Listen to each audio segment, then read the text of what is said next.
part of a larger conspiracy. As we look at all these elements, I first want to welcome our guests who are joining us. I want to tell you, as we begin this coverage, 55 minutes from now, the verdict coming from the Supreme Court bench of Justice Gupta and Justice Dhulia. Justice Gupta to retire on the 16th, and therefore this verdict is being pronounced today. Let me welcome on our show Dr. Zeenat Shaukat Ali, Professor of Islamic Studies and Director General, Wisdom Foundation, who's joining us live from Mumbai.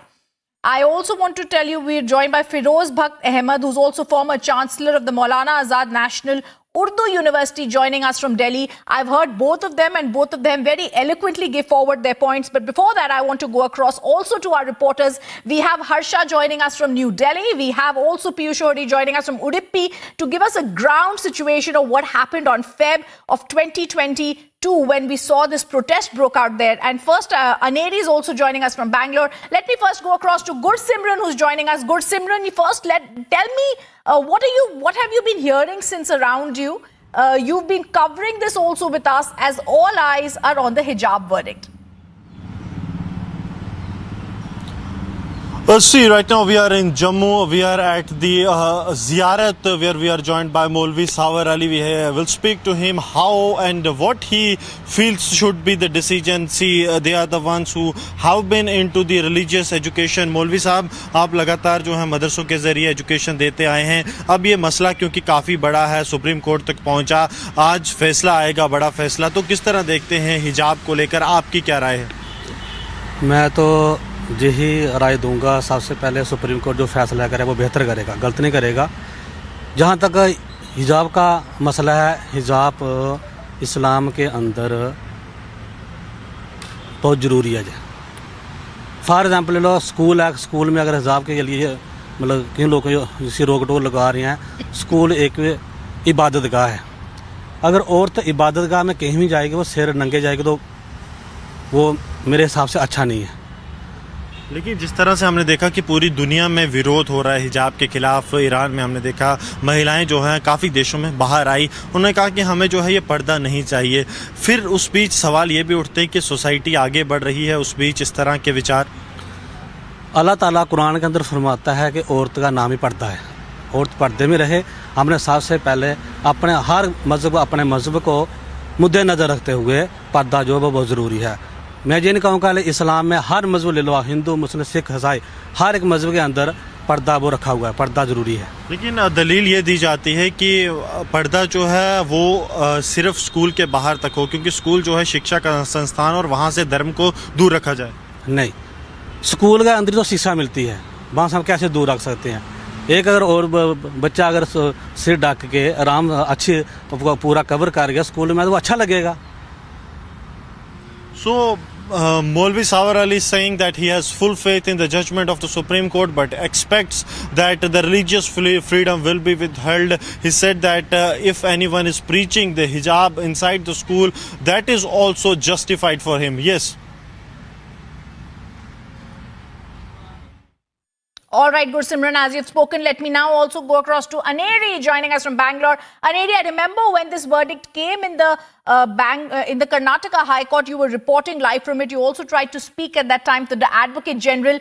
Today, as we report on it, what is the sense you are getting? I also remember at the time when this protest broke out, Aneri, there was no calm. There was Section 144 imposed all across Karnataka.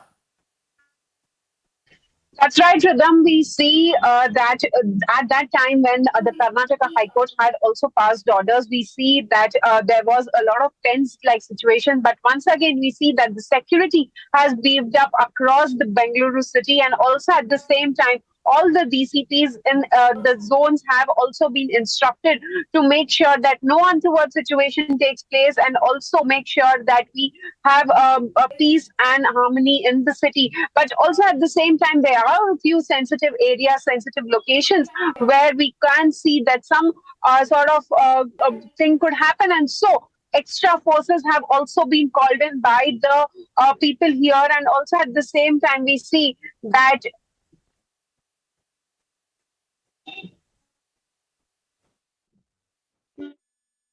All right, Aneri. Aneri, I'll just come across to you in a minute. I think there's some connection issue there. But I also want to go across in the Supreme Court to Harsha, who's joining us, after which I'll go across to Piyush, who's joining us from Udupi. Harsha, around you, there must be non-stop people from all the channels gathered to ensure that they get the first reaction in what's happening here to the verdict.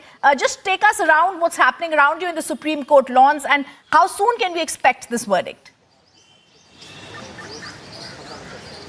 So right now I'm reporting from Supreme Court. As you clearly stated that in Supreme Court, a lot of channels clearly, because there's a very important verdict on hijab row. Because we saw in how on December 2021 this entire protest erupted in Karnataka, and how from February 5, when the state government decision on hijab row came, that the uniform must be enforced in all the educational institutions, and how on March 15 the same decision was upheld in the Karnataka High Court as well. We saw how protests erupted in Karnataka, and now we are expecting that Hemant Gupta and Sudhanshu Dhulia, the two justices who heard the entire, in the apex court, the entire arguments from the side of Muslim petitioners as from the side of state government as well, they'll be reaching by 10 a.m. and we are expecting just at 10:30 the very important verdict on hijab row will come, because this is a very important thing. Because if we talk about the advocates who argued from the side of Muslim petitioners, the counsel Husaifa Ahmadi and Dave clearly stated that apparel and appearance is the choice of Muslim females, and female rights should be taken, the female rights are inalienable, and this is their privacy, this matter of their choice.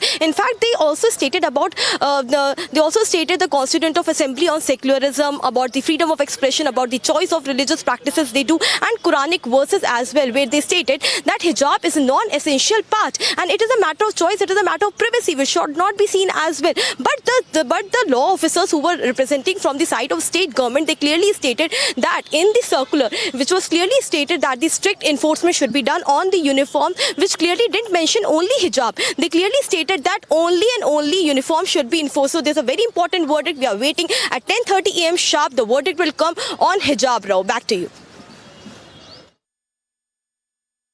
All right, that's a very well stated, short, crisp understanding, Harsha, what's happening in the Supreme Court. I thank you for that. I also now want to go across to Piyush Ohri, who's joining us from Udupi here. And Prajwal is also there from Udupi. Prajwal, I want to come across to you. A few days ago, we saw that brilliant sequence of yours in another story where you were tracking a Congress leader. Today, I want to ask you, as you're at Udupi, this is the real ground zero where we saw those protests break out. We were the only channel that investigated and found that the now banned PFI had tried to have some conspiracy here in February. Absolutely, because we clearly know that they had gone on to start an online campaign where many of the other students also joined in the ongoing hijab protest too. And that was also mentioned by Solicitor General Tushar Mehta, clearly stating that the involvement of PFI was clearly seen, as well as its affiliates, Campus Front of India, where they went on to launch a mega campaign on their social media handles. And therefore, in this particular regard, even to this day, the cyber sleuths are clearly going on to carefully monitor the social handles of individual leaders here, because after the ban by the center on PFI as well as its affiliates, which also includes the Campus Front of India, now they're also going on to monitor the personal handles of all these local leaders who were present in Udupi at that point of time. And right now I'm also in front of this particular college from where the entire protest took place over here, and you can clearly go on and see that it is just yet another normal day over here, where the students are seen entering inside the college, inside their classrooms too, and we can also see some sort of police deployment over there ahead of the Supreme Court verdict. But it is just another normal day in Udupi, where students are coming in, and this has not left anyone affected too. So clearly going on and seeing it, now we are also going on and getting to learn that these are school kids, and it it is a holiday is what we are clearly understanding now, Nupur, because ahead of the verdict, it is being learnt that these children, the college administration has gone on to declare a holiday for these students here. So going ahead and looking at it, seems like that nothing seems to be unaffected. But the college, the school is functioning, but the college, it's a holiday over there due to Dasra. In the month of February and March, situation in Karnataka. Absolutely. And before I go across now, we're also going to be joined once again by our other guests. Piyush, thanks for joining us. Prajwal, I'll come back to you. Harsha, I want to come to you one last time before I go across once again to all our reporters and our guests who are joining us. Harsha, I wanted to ask you 50 minutes to go for the countdown. I also want you in the next live to give us a pan view of what's happening in the Supreme Court lawns. It's very interesting to really see the host of cameras that are always there when a big verdict that's going to lay the law of the land is going to come in the top court. Exactly. If we go from December 2021 to till September 22nd, when this arguments were reserved, when the decision was reserved by Supreme Court, from till then to right now, we have seen all the things which are happening from north to south in Karnataka as well. Several protests were done, and in the arguments, not only the importance of hijab or not was argumented, but also the protests which fueled and involvement of PFI was also seen, which is also kept by few of the law officers as well. And we know as Hemant Gupta is retiring on October 16, therefore from Supreme Court lawns, I am reporting right now on October 16, Hemant Gupta is retiring, and before that, this verdict becomes very important. I will give you the view of the Supreme Court lawns as well, because all eyes on this very important hijab row, because we saw how all the Muslim organizations, all the Muslim councils were related to this very important, the hijab row, which is started in Karnataka. The female student Muskan became a hero of Muslim female students there in Karnataka, and how protest erupted with 6 female students, and how it went on in all the places of Karnataka, and the appearance and the choice of clothing and the right of Quranic verses and secularism, freedom of expression was clearly argumented here in the Supreme Court, in the apex court. We saw how 21 advocates which argued from the side of Muslim petitioners, and there were 6 advocates from the side of the state government. They clearly said what is the importance of uniform in educational institutions, while Husaifa Ahmadi and Dawe, who clearly stated that why there's a right of choice, there's a matter of privacy, these are the female students' right and should not be seen as a religious entity by the educational institutions, by the state of government. So these are the arguments which were made. So we are waiting, because at 10:30, 40 minutes from now, a very important verdict on hijab row will come, and we are waiting for the judges to come, for Hemant Gupta and Sudhanshu Dhulia to come here. They will reach in the court at around 10 a.m. and 10:30. The very important verdict will come. Back to you.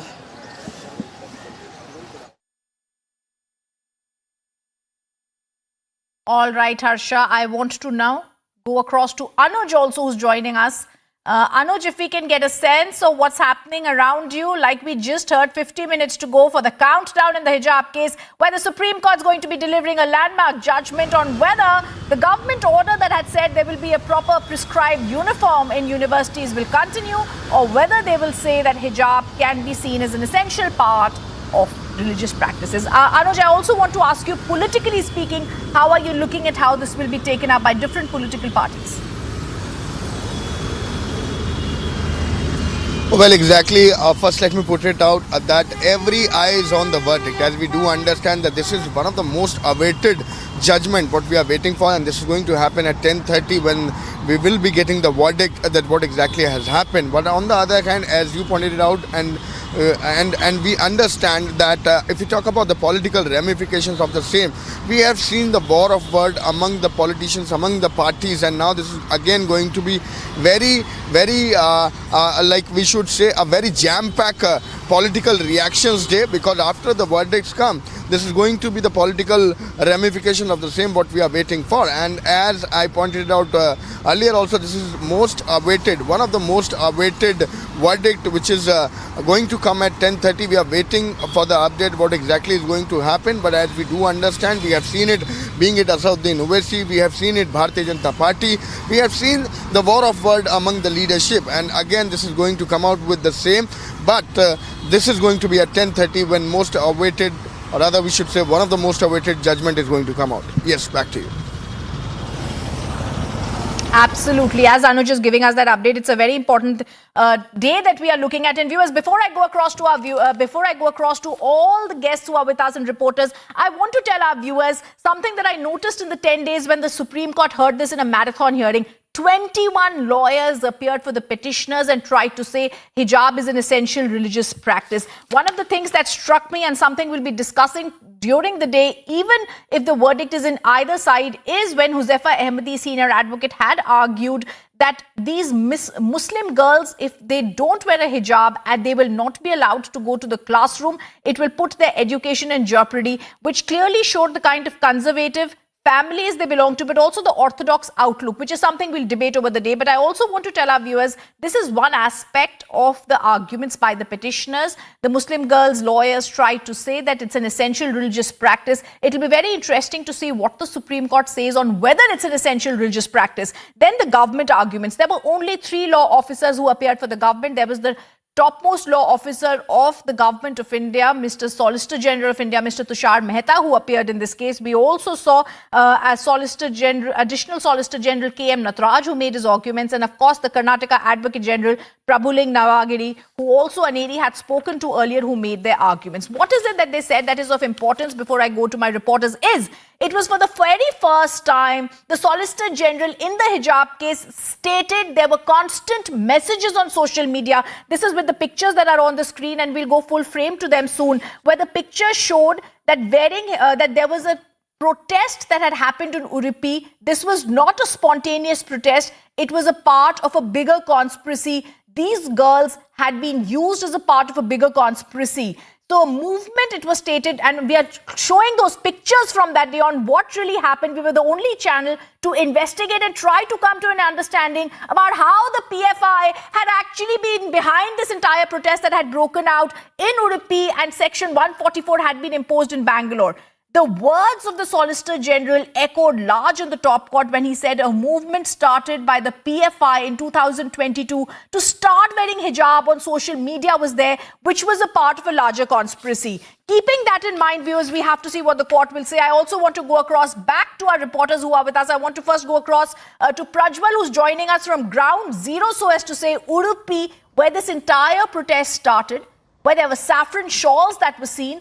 There were hijabs that were seen. There was a protest that broke out. And Prajwal, if we go back to those days, it was us who did an investigation and found the Campus Front of India, which is a part of the Popular Front of India, which is now banned by the Union of India, was in fact trying to get sentiments risen in Udupi and parts of Karnataka. Absolutely, Rhythm, because now, we also get to understand, and it was clearly also pointed out in the arguments which was made by the Solicitor General, Mr. Tushar Mehta, where he clearly stated that it was only one online campaign by the PFI as well as the CFI, where thousands of people gathered, and it was not only those who were batting for pro-hijab. We also saw that saffron shawls too were brought in large numbers as well. So this was more of a pre-planned thing, and therefore the PFI and the Campus Front of India were clearly blamed over there.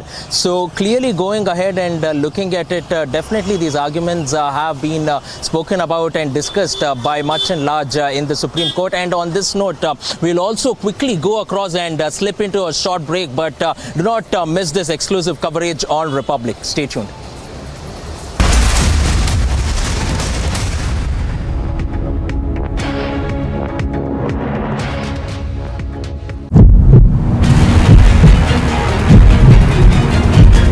Gopal भाई वापस से हम ऐसा sir chess करने की बात नहीं है, चेस करने की आप मुझे हैकल मत करिए। सुनिए, चेस कौन कर रहा है? वीडियो के बारे में आपने एक धर्म के ऊपर भी कई सारे जो शब्द बोले हैं, तो क्या आप उससे सहमति रखते हैं? चेस करने की बात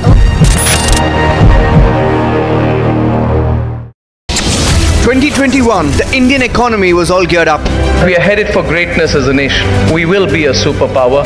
If there's something that I want to see in our lifetime, it is to have our best living years as a citizen of a superpower. Now there's a new goal, Mission Superpower. Witness the India growth story. Republic Media Network brings you India's biggest economic summit.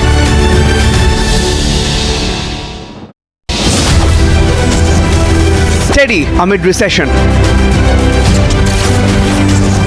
Steady amid inflation. Goal is global dominance. Witness the India growth story. Republic Media Network brings you India's biggest economic summit. Time to once again action our destiny. Focus on mission superpower.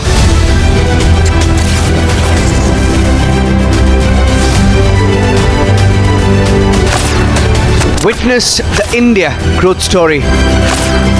Republic Media Network brings you India's biggest economic summit. No longer on the fence anymore. A new India is empowering a paradigm shift.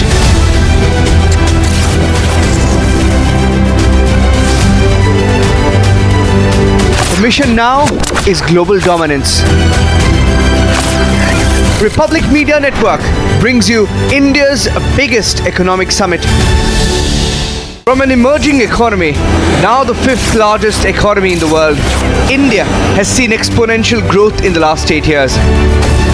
The preferred investment destination of the world now has a goal: mission superpower. Union ministers, bankers, investors, policymakers, thinkers. Republic Media Network proudly presents the second edition of the India Economic Summit. This October 14th only. We are the fastest growing economy. We have the potential to become a superpower. Last year, the economy was all geared up. Now it's time to set the goal in sight. Mission superpower.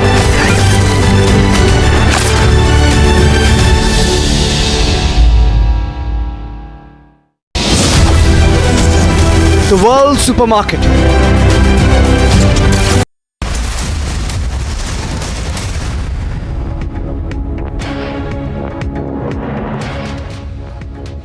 All right, let me go across to live visuals that are coming of Prime Minister Narendra Modi, who's presently, as we can see on our screens, flagging off the Vande Bharat train. These are visuals of the Prime Minister that are coming in, who's flagging off the Vande Bharat train. As we are speaking, live visuals coming of Prime Minister Modi.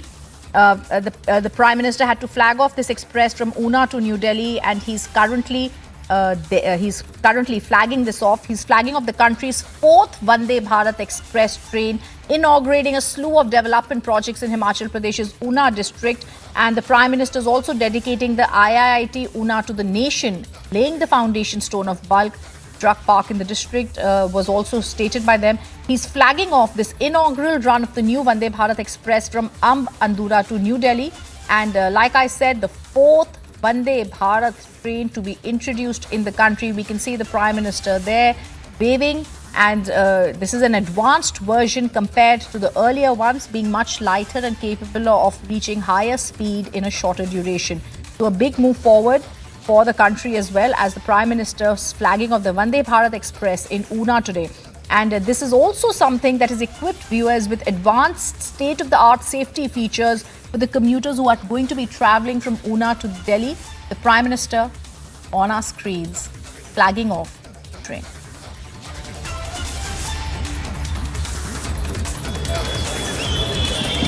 You're watching Republic TV. Now is the time for a short break, but on the other side of the break, we'll show you all the updates right from the Supreme Court, where today the very important verdict on Hijab Rao is going to come, as on October 16, Hemant Gupta is said to be retired. But before that, the verdict on Hijab Rao is very important, a much awaited verdict. Stay with us, stay tuned with Republic TV. We'll be right back after a short break.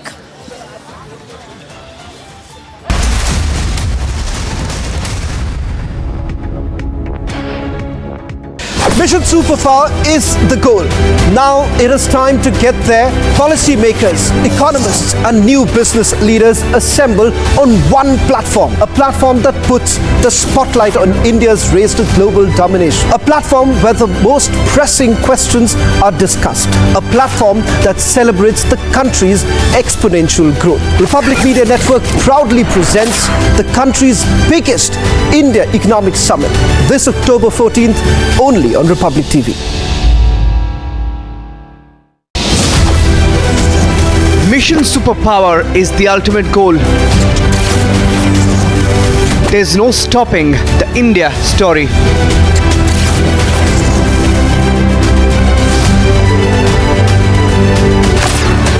Witness the India growth story.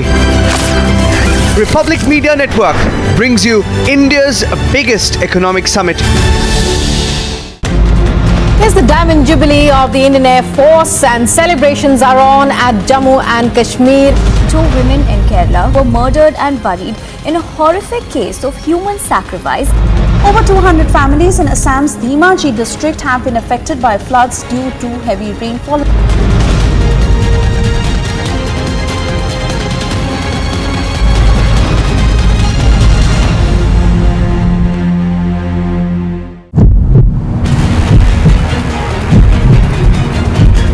Gopal भाई वापस से हम ऐसा sir chess करने की बात नहीं है, चेस करने की आप मुझे हैकल मत करिए। सुनिए चेस कौन कर रहा है? वीडियो के बारे में आपने एक धर्म के ऊपर भी कई सारे जो शब्द बोले हैं, तो क्या आप उससे सहमति रखते हैं? चेस करने की बात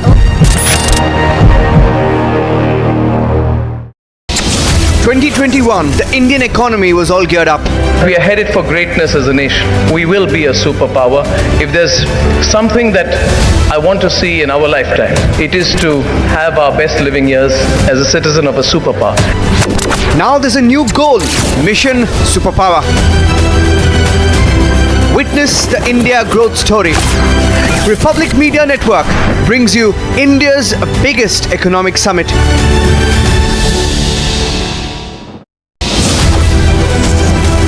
Steady amid recession. Steady amid inflation. Goal is global dominance.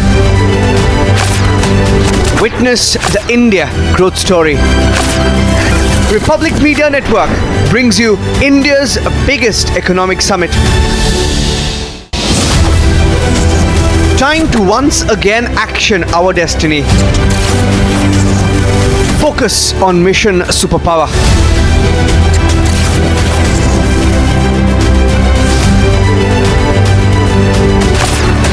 Witness the India growth story. Republic Media Network brings you India's biggest economic summit. No longer on the fence anymore. A new India is empowering a paradigm shift.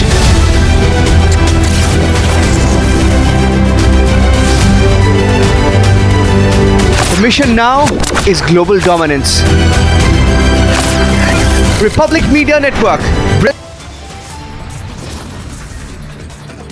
Top court to pronounce order on the hijab row. All eyes on the big 10:30 a.m. verdict today.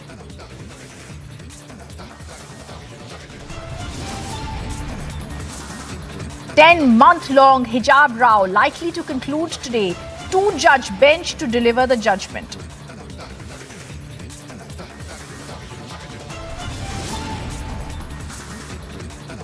All eyes, stay tuned as Republic gets you the fastest courtroom updates. The countdown to the big verdict has now begun.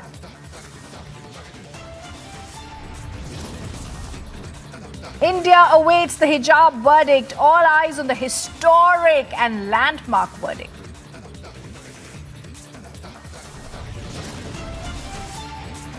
Republic leads the hijab verdict coverage with India's fastest and swiftest legal analysis.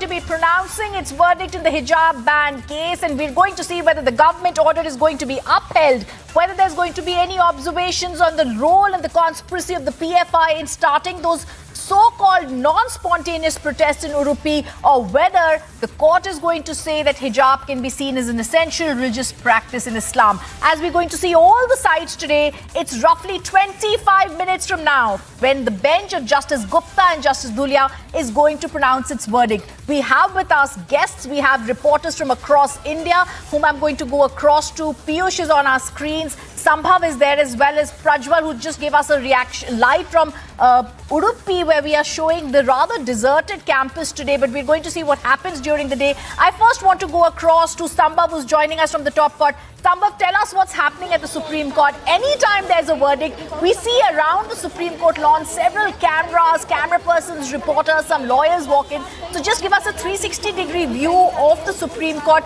where you are standing right behind you, the top court of the country, where the bench is going to pronounce its verdict. As you rightly pointed out, Rhythm, today is a very crucial day at the top court of the country. As you can see, the lawns of the Supreme Court, it's completely packed with the media, the lawyers, and just 20-25 minutes from now, there could be a historic verdict on the Karnataka hijab case. Now, this when it comes to the Karnataka hijab case, the hearing in that top court continued for 10 days, and in these 10 days, somewhere around more than 20 advocates within in which over 10 senior advocates, including Kapil Sibal and see a 360-degree view behind you of what's happening. Tell your camera person to move the camera. Just keep walking and telling us what's happening. Yes. To get a 360-degree view of what is happening at the Apex Court just 20-25 minutes before the crucial verdict on the hijab case. Now, as you can see here, all the media persons lined up here and reporting live on what is gonna be the verdict at the top court.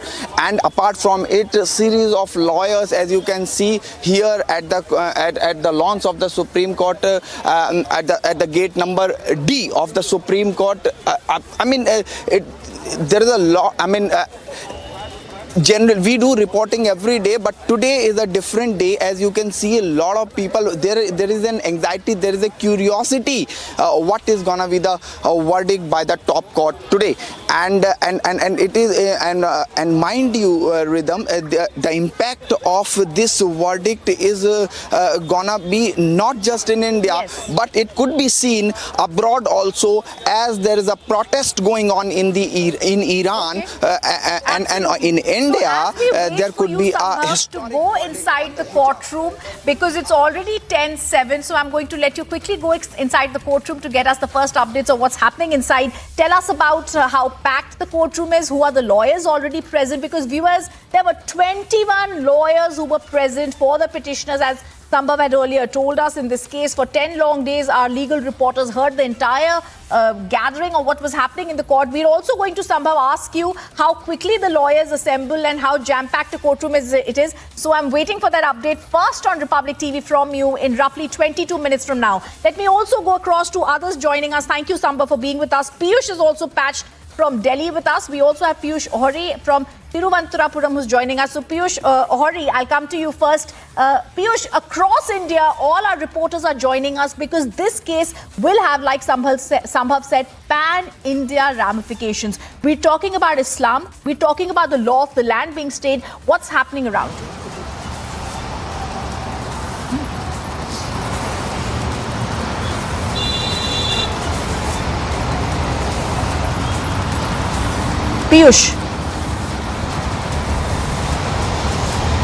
Piyush, if you can hear me in Thiruvananthapuram.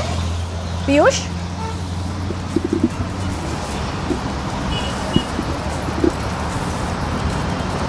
Okay, I also want to go across to Ashwin from Thiruvananthapuram. I beg your pardon. Ashwin, who's joining us. Ashwin, if you can tell me what's been happening around you, because today the law of the land will have impact all across India, Ashwin.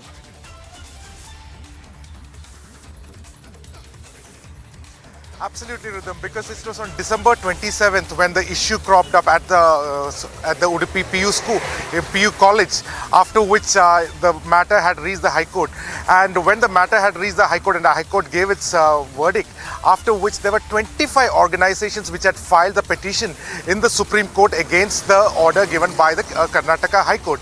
Now, of these 25 organizations, many of these organizations are from Kerala, which includes the Samasta Kerala Jamaat-ul Muslim Ulema, the Samasta Kerala Sunni Yuvajana Sangha, as well as All India Democratic Women's Association. Some of these organizations have their headquarters in Kerala as well, because Kerala, the polity of Kerala, the hijab is very, very carefully looked, especially in the state of Kerala, because almost more than 30% of Kerala's population are from the minority community. So especially when an organization like Samasta, which runs over 10,000 madrasas and which has over 1 lakh teachers, all this comes into picture because the Kerala is definitely watching the entire verdict very closely. Of course, the entire timeline in which from December 27th last year to the sequence of events that followed, and the 6 students filing a complaint in the Karnataka High Court, followed by which the matter finally reached the Supreme Court, all happened in less than a year's time. This is in fact very, very crucial, because the Karnataka High Court has heard it for 11 days. Now we see in the Supreme Court also very heated arguments have been put forward by almost 20 plus lawyers, and the Karnataka and the Supreme Court heard it for 10 days altogether. So the verdict itself is very crucial, because it will lay emphasis whether uniform is more important than religious display in these institutions as well. So Kerala is definitely watching it very closely, Rhythm. Absolutely. Absolutely, we are. All right, we are also now joined once again, viewers. Let me tell you, Simran is live from Jammu and Aneri is live from Bengaluru. She's earlier, I remember when the case was going on, also spoken to the Advocate General. Harsha is joining us from the Supreme Court. Sambhav has gone inside the Supreme Court. Akhilesh also inside the Supreme Court to possibly get a good seat, because today is going to be a jam-packed courtroom that's going to be hearing the verdict. Ashwin from Thiruvananthapuram, who just heard. Anuj gave us an analysis of what politically could happen. But now I want to go across first to Piyush Mishra, who's joining us live from Delhi, and then to Prajwal. Piyush, if I can come to you, you've seen the kind of protest that broke out. I think the most important words that were spoken were the ones spoken for the Karnataka government by the Solicitor General, who stated there was no spontaneous protest. This was a part of a larger conspiracy. And Piyush, if this is what is really so, then it means that these protests were false, they were made up, and there were elements who are behind this who need to be found out. Well, absolutely, and we also saw as to how the state government had done a massive crackdown on these elements. They had identified the people behind this, and later on we also got to know as to how there was a complete role of PFI into orchestrating all the kind of protests which took place in Karnataka. Not only from Udupi, but also in different parts of Karnataka, we saw protests started spreading because of a few people pre-planning each and everything, letting that entire fire to burn, and also let the protester to spread in other parts of Karnataka. And then we also saw it taking place in a few parts of Uttar Pradesh and then in other parts of Kerala also. So this judgment is going to have a pan-India impact, and 2 judges are going to announce the verdict in a few minutes from now. Remember that it has been challenged challenged after the Karnataka High Court gave its ruling as far as this entire hijab row is concerned. So today it's going to be a decisive day. We have seen how the political parties, be it Samajwadi Party or Asad Owaisi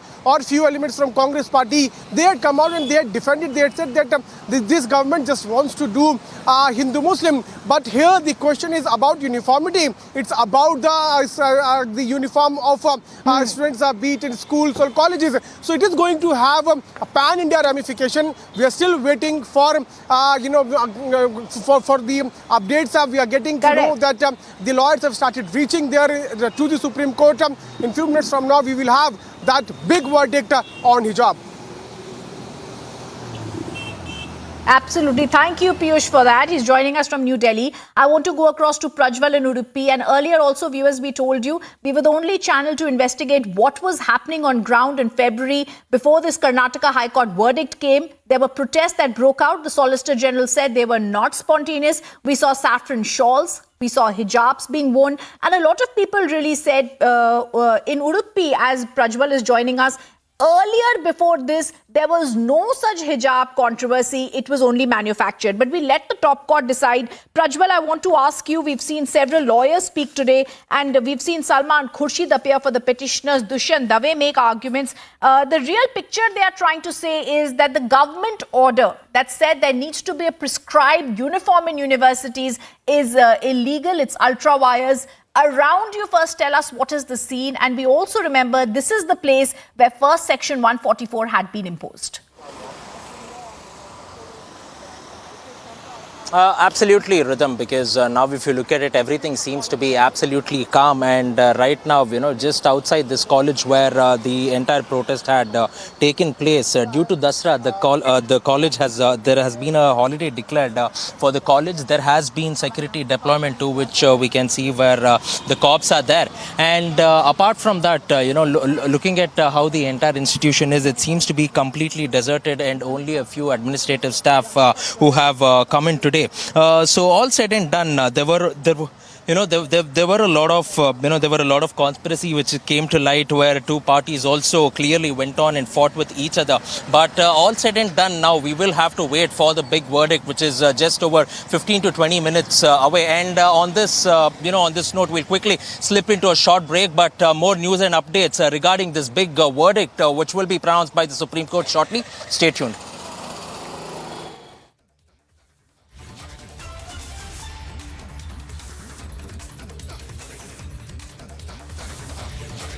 All right, as Prajwal is speaking, before we go across into that break, I also want to introduce our panelist, Kapil Sankla, lawyer, who's also with us. Kapil, as we stay with the visuals on the screen, which show what was happening in those days, the kind of protest that broke out, certainly not sporadic. The thing that needs to be discussed here also, Kapil, is constitutionally Islamic countries where women are today fighting against hijab. This will also have a ramification on Iran and other countries, because in India also, our sisters want gender justice. Kapil? So unfortunate that while the world is advancing the rights of females, there are certain section of male-dominant netas and leaders who are trying to regress on the pretext that it is going to be against the right of a woman to express her identity. I really don't understand how identity is expressed by the parda system which is there. I mean, there have been arguments by senior counsels, very frivolously so, that parda is a fundamental right. If not a fundamental right, then it comes under the right of privacy and right of expression. Now, I really don't understand whose privacy are we talking about. Are we talking about the privacy of a woman who's being forced to wear a parda or a hijab or a niqab and walk the streets in summers? I really don't understand. And now the argument is that if you force a woman not to wear a hijab, she will suffer, because that Beti Bachao, Beti Padhao Andolan is going to suffer, because a woman is not going to come to educate herself. Who is deciding this? Is this the male members and male patriarchy that's deciding this? Or is it that poor lady who's deciding this?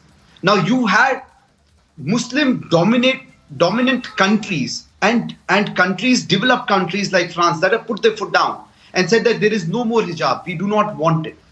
And there are people who are living there, and it is not as if it's infringing on their religious faith. It is not infringing on their religious practice. Look at France, for example. And look at this country, for example, Iraq, for example. The fact is that this is a regressive system. It has been put into place to show a woman her place in the society. And there are, as I said, certain male-dominant leaders and netas and self-styled gurus of that minority community trying to regress women, because they know that if a woman gets educated, she knows her right. She throws off this hijab and these shackles. The community, the women are going to advance. And then so many of these regressive policies and regressive rules that they have are going to be questioned by these women, as is being now questioned internationally. It is shocking to see the kind of arguments that have been made. Absolutely. And it is actually surprising how Puttaswamy, etc., other judgments which talk about the right of privacy and right of expression, etc., are being put into this. I really don't understand how these certain section of minority can actually choose how the other women in the minority are going to live their life. And are they going to, and look at the visuals, the hijab is there only in as a show. The lady doesn't mind if her hijab is falling. The question is that she wants to put in a point. And that is what is so unfortunate about this, the politicization of religion that is being happening, and the cacophony that's being happening to ensure that the voice of the majority is silenced, even in the minority community. There would be 10 women who who are making so much of hullabaloo to ensure that thousands of other women stay in this regressive, shackled life that they're leading. It is, as I said, it's very shocking that this is happening in our Honorable Supreme Court, that they're actually very wise lawyers. Completely what you're saying. I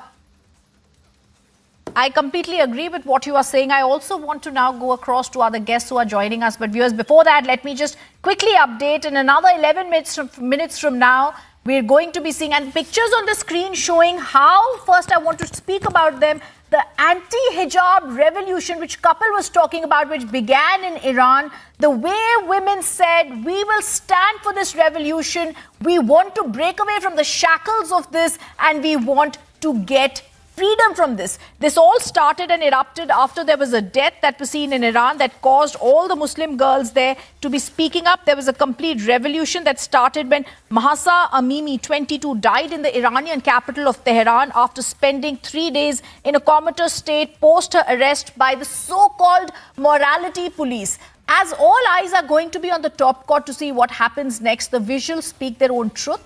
The visuals about women wanting to come out, gender equality, gender justice, and no longer being held to be having this choice from the morality police. On that note, as we stay with the visuals, I want to also welcome on this rolling coverage Swapnil Kothari, lawyer who's joining us. Swapnil, we've seen the marathon 10-day hearing in the Supreme Court, and one of the most shocking things that was stated by one of the senior advocates in this case, Mr. Ahmadi, was that a number of counsels appearing had insisted banning hijab has resulted in girls dropping out of school. And that is the most important point, because if they have to come to the schools, they have to wear a hijab, then that's orthodoxy, which is exactly what the women in Tehran and across India, across the world, are trying to fight against. Well, Rhythm, those are legal arguments which lawyers often use to try to emotionally sway the court in favor of what they are trying to say. But the court doesn't fall for it, and most certainly not the Supreme Court. And that too after the full bench of the Karnataka High Court has given the verdict in favor of the people who were not in favor of hijab, simply because it was a school uniform thing. Now, as far as this particular aspect is concerned, this is not going to prevail. These arguments do not hold really much water. What is going to ultimately matter is the parameters of the right to privacy, the contours of the same in terms of reasonable restrictions, whether they're applicable. Here the reasonable restrictions will apply because they have to be subject to public order, morality, and also equality clause of the Constitution, which is Article 14. Now, when you are in a school uniform, obviously you have to abide by the rules of the school. And obviously one of the things that they challenge is whether the state has a right to dictate a particular course of uniform in a particular school or in certain schools. Now, obviously the state has got the right as per that particular policy or a particular law that they had framed now, or the rule rather that they had framed, and that rule was particularly in challenge, and that the Karnataka High Court did not buy that argument at all, that it was violative of the Constitution. In fact, it was upholding the Constitution. So, Rhythm, the issue primarily here is Article 14, Article 19, Article 21, and then, of course, Article 25, which is one of the most important prongs of the argument of the people who are arguing for hijab. But Article 25 has to be subject to the panoply of the three fundamental rights as per the Maneka Gandhi's judgment case, Article 14, 19, and 21, because it has to meet the rule. Absolutely. And Swapnil, 7 minutes to go for the countdown. Viewers, I want to once again go back to the Supreme Court where Harsha is joining us from. Remember, this is going to be a verdict that is separate judgments, viewers, coming in by Justice Hemant Gupta and Justice Dhulia.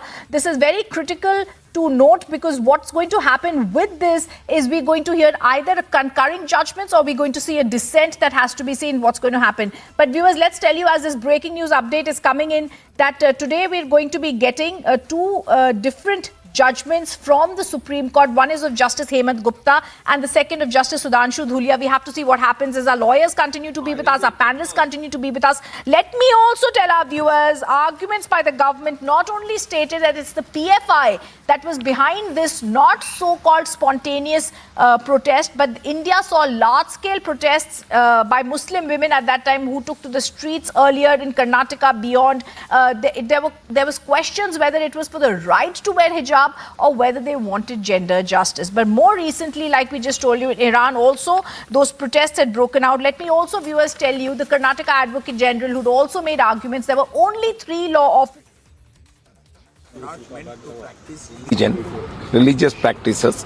So I expect a good judgment. Sir, also the lawyer at Karnataka, when advocates when arguing, had said PFI, CFI were behind this whole hijab row. Now that it's banned, what are the security arrangements in schools and colleges? Do you think Karnataka will be peaceful for the next few days? And definitely government has got total capacity to handle people who belongs to PFI or SFI, etc.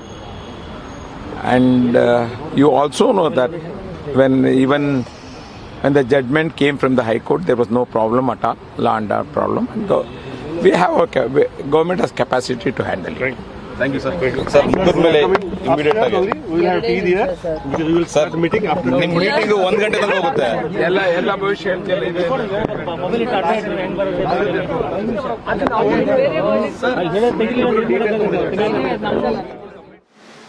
Rhythm is joining us live. Shawan is joining us live. Last 3 to 4 minutes, last 5 minutes in fact.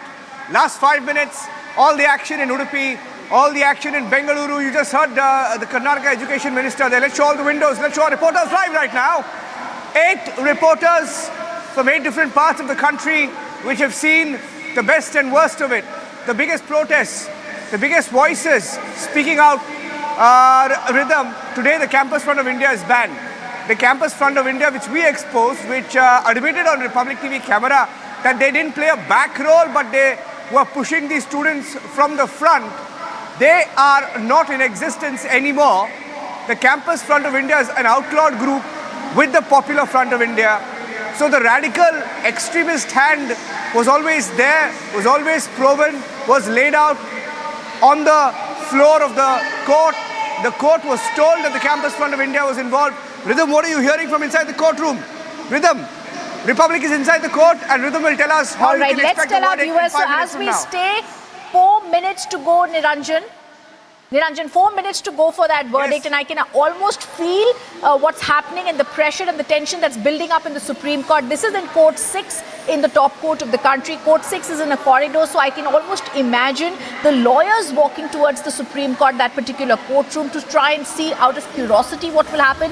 I'm sure a lot of senior advocates who are present as a part of the petitioners in the case and the law officers will be there.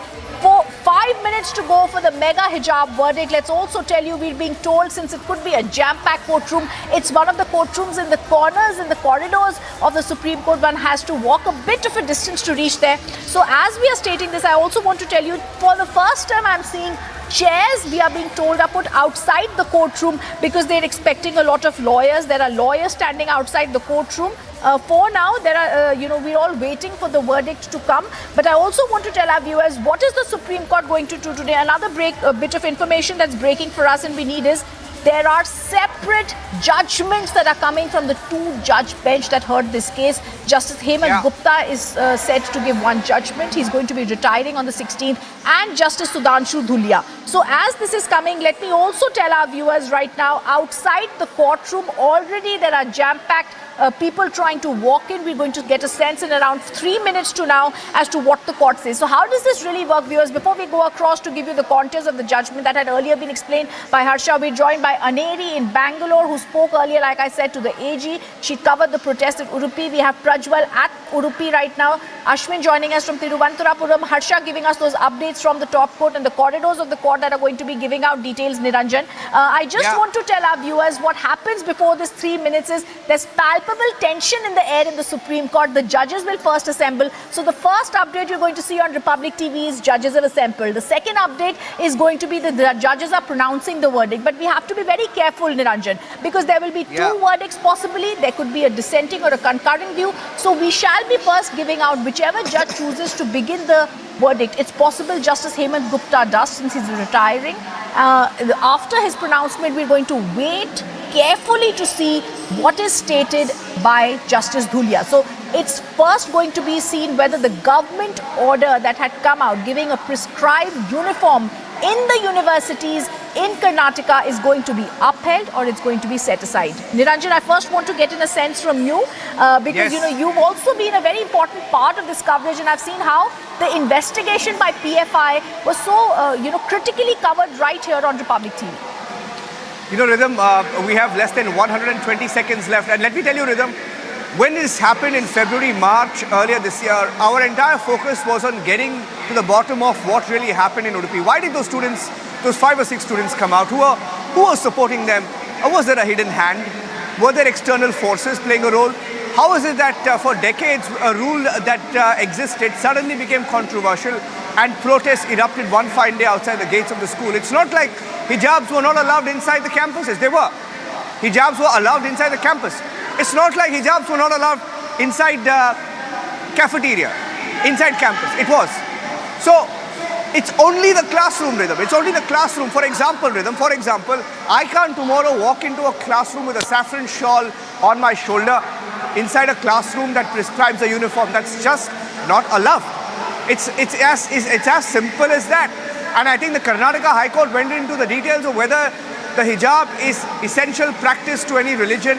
They decided on that, and yet there were many people, including the Campus Front of India, and I'm repeating, the outlawed Campus Front of India, which was pushing these students.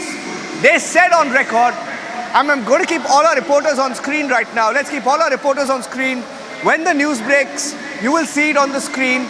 Right now, Rhythm has her eyes on the phone.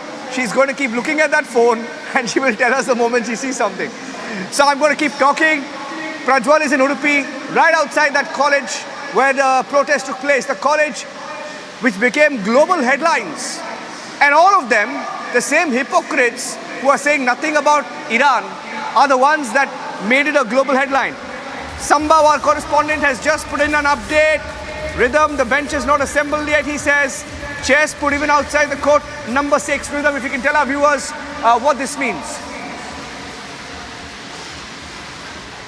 Well, they're saying that the bench is not assembled. So as I said, it always takes 1 to 2 minutes before the judges come into the courtroom and they take a seat. They stand up. There's a beautiful respect that's given to the judges of the Supreme Court. When all the people in the courtroom have to stand with them, they rise with them, ensuring that the judges first sit and then everybody takes their seat once again. Today, to see that, we're also being told right now chairs are put outside the court 6. But what we are going to be looking at in 1 minute to go is how soon the bench assembles, what first Justice Hemant Gupta says, and we keep reiterating as there are 2 verdicts. We have to see whether there will be a dissent, whether there will be 2 different viewpoints put forward and the case will have to go to a larger bench, or whether there will be a concurring verdict. Very important to say that right now, as we are stating, this particular case, we're going to see as the Supreme Court is to give this order, Niranjan, we're going to get you the fastest updates right now.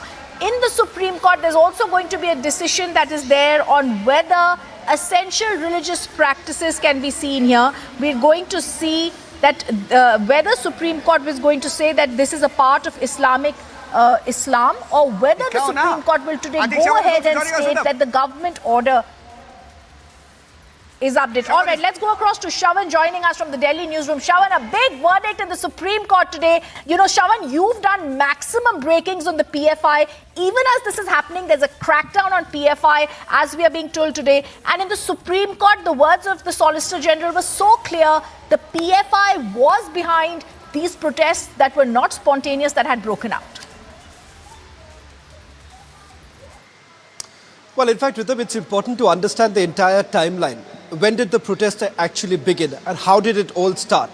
It was on the 1st of January when you have 6 students actually protesting when they said that they were essentially not allowed to enter the university.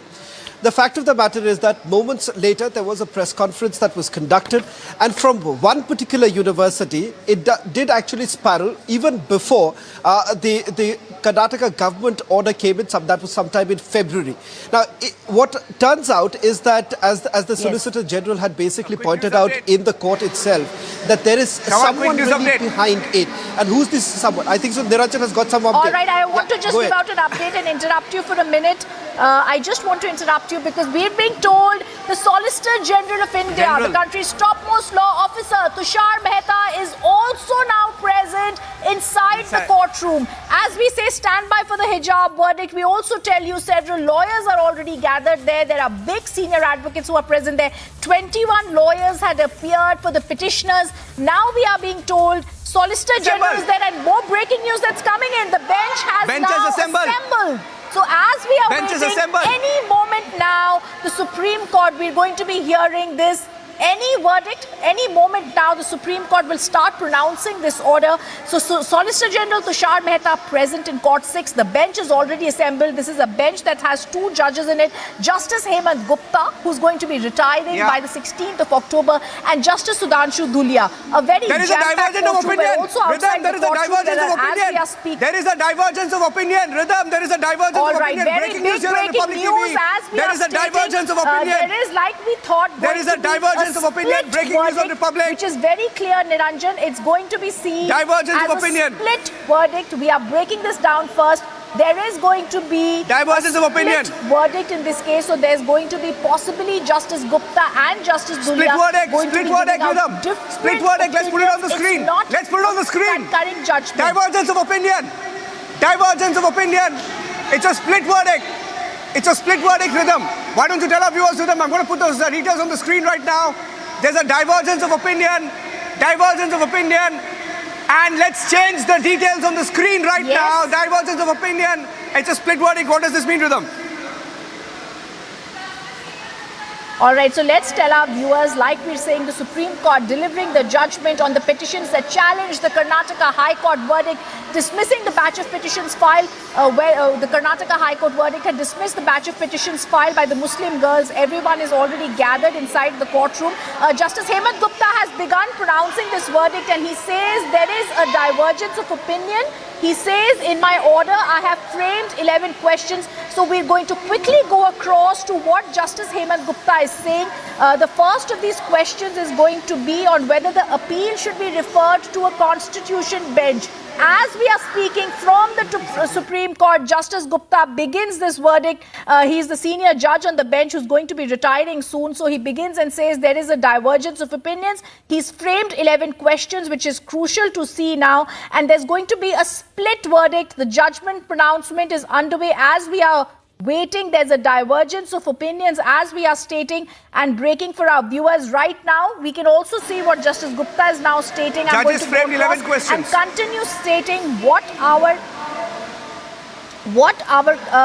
Justice Gupta is now reading out the 11 questions that have been framed by him. So very, very critical that in the very start, we know that there is a split verdict, which means the judges are speaking in different language in this courtroom, where they are stating that one judge will be stating something and the other something, which is a matter of right, of course. Justice Gupta now stating a divergence of opinion. And then I'm going to now state what he says. Justice Gupta says whether college management can take a call on the uniform has to be seen. Justice Gupta says can take a call. Okay, I'll read it out properly for our viewers. The judgment pronouncement has begun.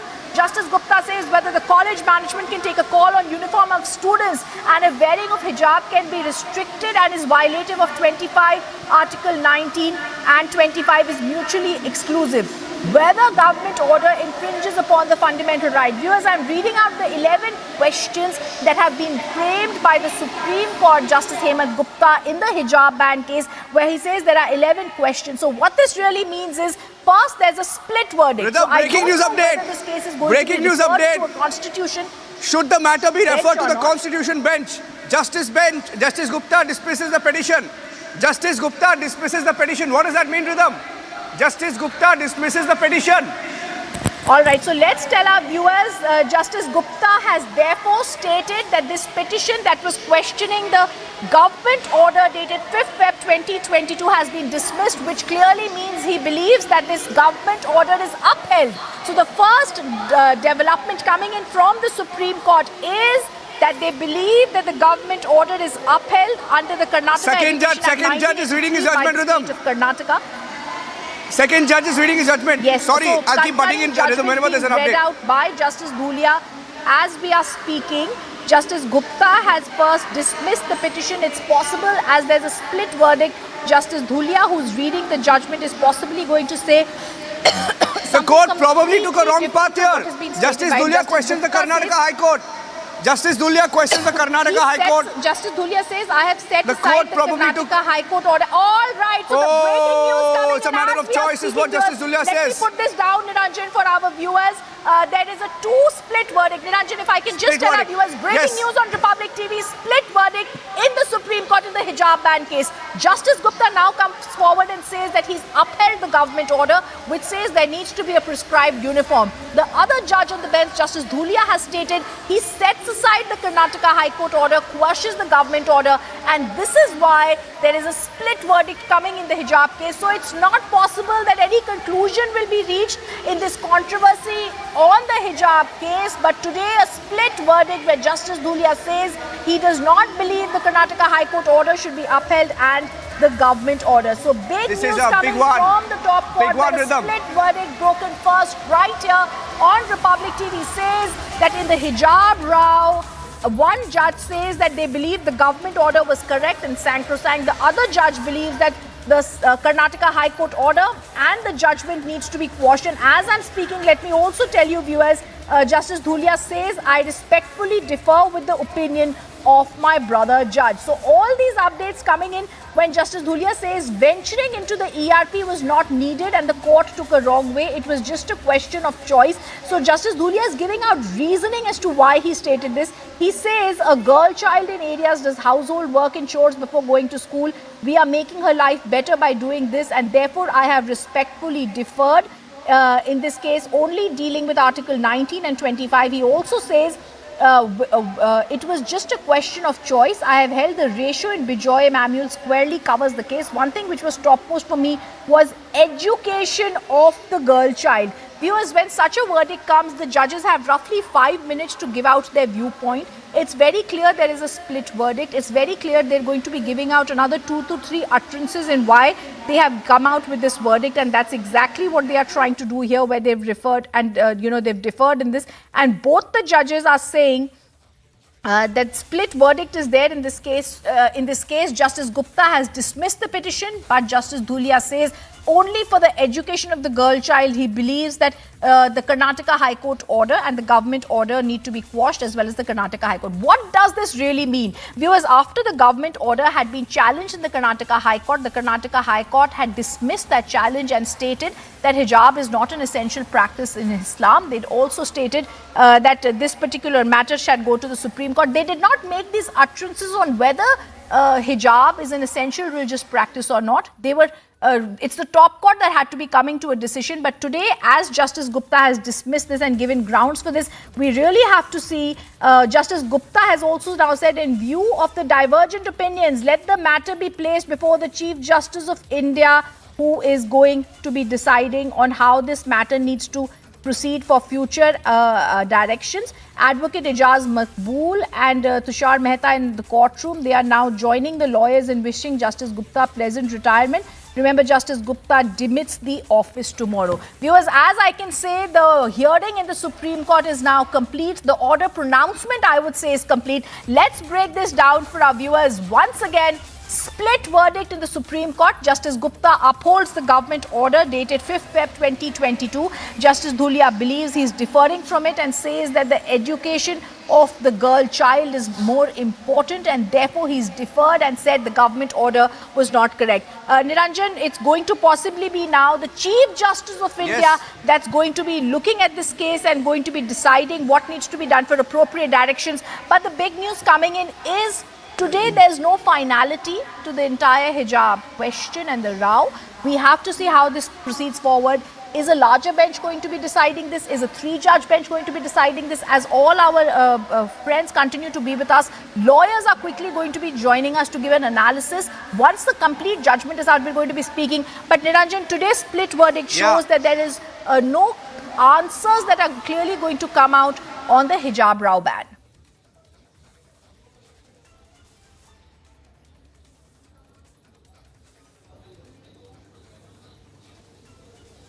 Okay, let me also say, as I'm going to try and go across to Sambhav also and Niranjan, who's there, the split verdict is in light of the divergent opinions. The matter will be placed before the Chief Justice for appropriate directions. Let's quickly tell our viewers what happened in the Supreme Court. In a matter of minutes, the hijab judgment is there. It's going to be the Chief Justice of India who's going to be hearing the matter and going to be taking a decision on what needs to happen. Who is this case going to go to? I also want to tell our viewers that as it's the last days before the retirement of Justice Gupta, he had pronounced his judgment and had upheld this. The Supreme Court, as they were hearing Justice Dhulia and Justice Gupta, was given out details as the bench assembled. The first thing that was known is there is a split verdict. Then Justice Gupta said, in my order, there are 11 questions I framed. He then said that I have answered all the questions against the appeal. His verdict upholds the hijab ban verdict of the Karnataka High Court, whereas Justice Dhulia allows the appeals and sets aside the judgment of the Karnataka High Court. Justice Dhulia says that the main thrust of my judgment is going to be Niranjan and Shravan. The High Court took a wrong path. It's a matter of choice, and Article 14 and 19. So on the basis of that, he said, I needed to understand what is most critical and important for the education of the girl child. Let me first go across to Sambhav, who's also joining us from the Supreme Court. Sambhav, quickly tell us, what was the atmosphere in the Supreme Court like? A split verdict coming from the top court.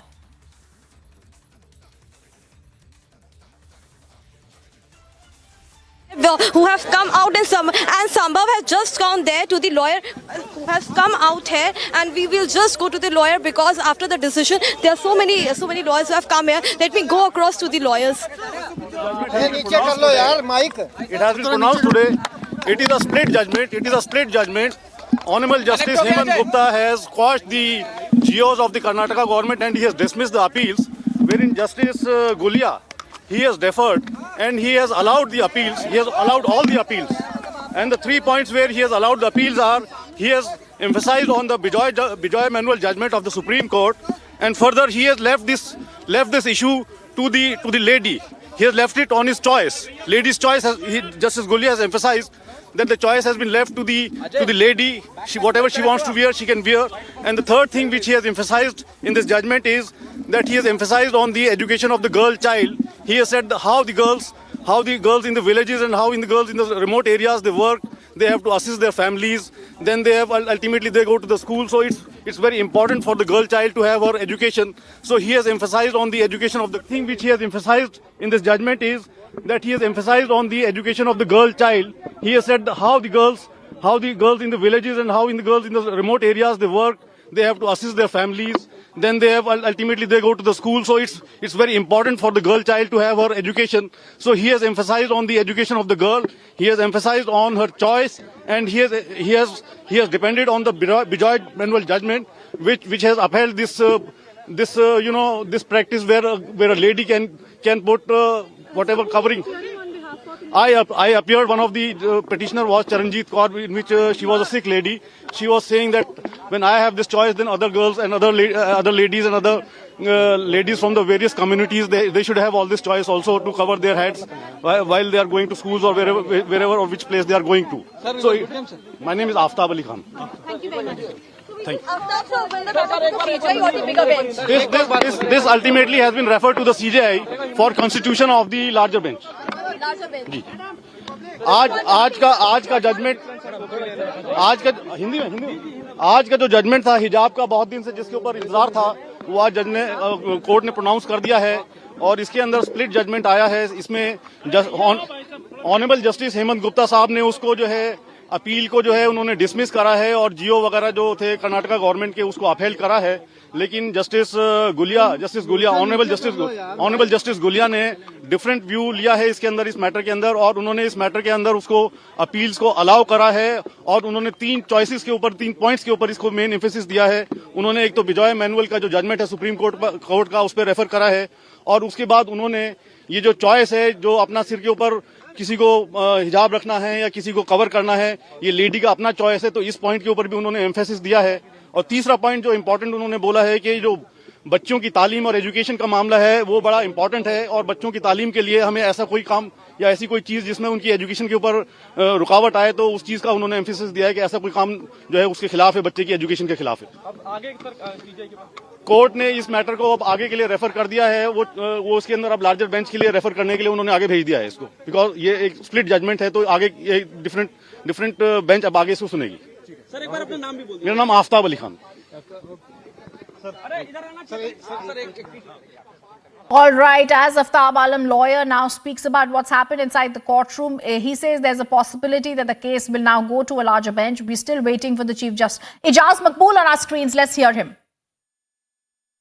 Girl child faces a lot of problems while they are being sent to the schools and colleges, and their right to education is more important than wearing or not wearing a hijab. Sir, but this also means that now it will go to a larger bench. Will it go to a 3-judge bench, or is it going to be now the operative part of the order says that it has to be placed before the Honorable Chief Justice of India, and he is going to form a new bench. Either it will be a larger bench or it could be even 3 judges bench. Sir, जो Karnataka high court का फैसला था वो लागू अभी रहेगा वैसे ही? नहीं, अभी तो there is a divergent view between the 2 honorable judges, and therefore until the matter is referred to a larger bench or it is taken up by another bench, that would status था Karnataka high court में, वही अभी एक तरीके से वही है, क्योंकि हो ही नहीं पाया कुछ. there is a divergent views expressed by the 2 honorable judges, and therefore the matter has to be sent to a larger bench or to another bench. बिल्कुल जो वकील सर भाई राधा भाई नाम पूछ ले तो मैं.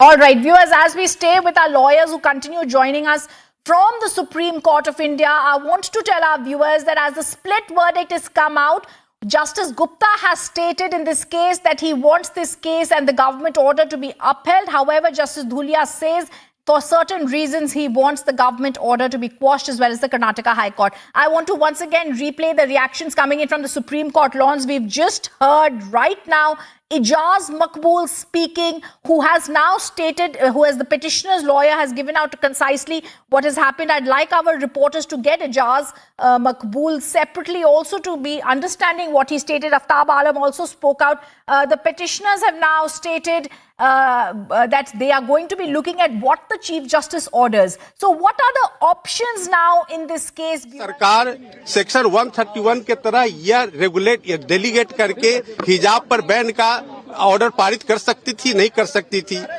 ये हिजाब एसेंशियल प्रैक्टिस का पार्ट है, नहीं है. और जो आर्टिकल 25, 19, 14 सबका हवाला देते उन्होंने 11 क्वेश्चन फॉर्मुलेट किए हैं, और उन सारे क्वेश्चंस का जो आंसर उन्होंने दिया है यह कहते हुए कि इस आधार पर एसएलपी स्वीकार योग्य नहीं है, और उन्होंने खारिज किया है. जबकि जस्टिस धुलिया ने आर्टिकल 25 और 19(1) के आधार पे ही सारे एसएलपी को अलाउ किया है. बिल्कुल बहुत साफ.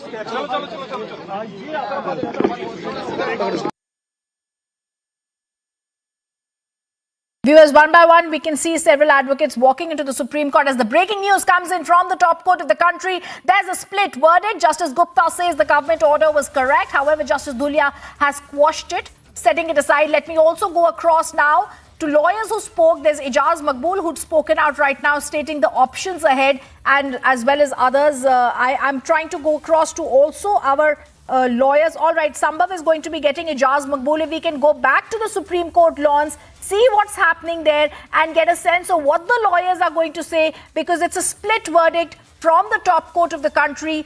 This is not going to be seen as a conclusion. Therefore, the Chief Justice will now make a choice whether this case goes to another 2-judge bench or whether it goes to a 3-judge or a constitution bench for a finality to be achieved, as the law of the land has to be stated in this case. Let me once again go back to the Supreme Court lawns where Sambhav is joining us. Ijaz Maqbool is currently there, Shavan with him.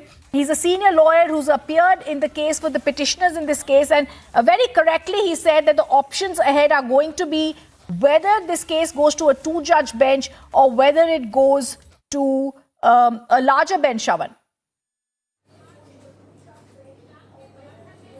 Well, in fact, the matter is now going to be decided by the Chief Justice of India. But just a quick recap before we just go back to the Supreme Court lawns, as we are getting in those reactions for all our viewers who are tuning in. There is, as Ridham was pointing out, no finality to this entire verdict. Divergent opinions, as Ridham was pointing out. Justice Hemant Gupta's verdict upholds the hijab ban verdict of the Karnataka High Court. Remember, the Karnataka High Court also went into the details of whether at all hijab is intrinsic to Islam and the fact that whether there is a need to it. Also, Justice Sudhanshu Dhulia allows all the appeals and sets aside the judgment of the Karnataka High Court. Net, what does this essentially mean? This goes to the Chief Justice of India.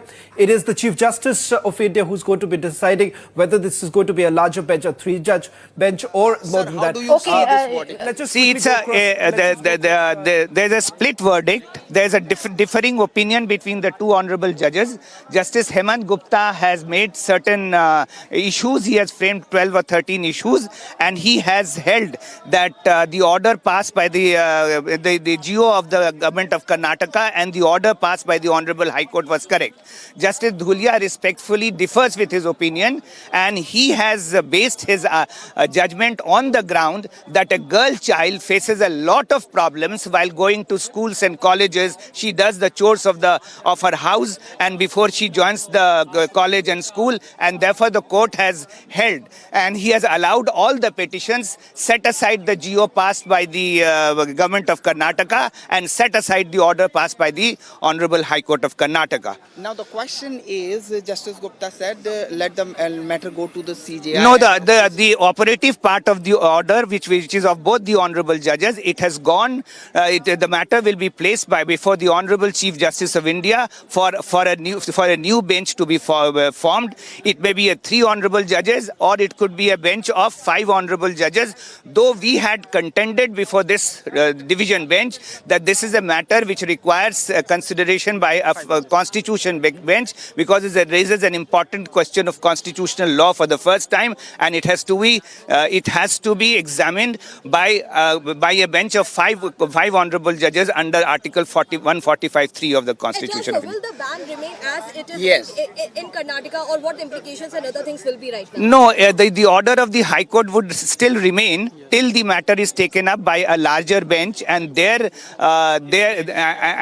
unless there's a stay granted by a larger bench or a new bench, that remain in Karnataka would continue. So when Justice Dhulia meant धार्मिक अनिवार्यता पर नहीं जाना चाहिए था High Court को, what does it actually mean? What he meant was that the question whether hijab is an essential part of the religion of Muslims, religious practice or not, that question was not necessary, because here it was a question of not allowing children, the students in schools and colleges wearing hijab, and they face so much of difficulty. So that issue of going into the essential practice was not required at all. That the circular should have been tested on the ground that it violates the fundamental rights of those children who are going to the school, and that was good enough to set aside the circular. Now, my last question is going to be, the protests are going on.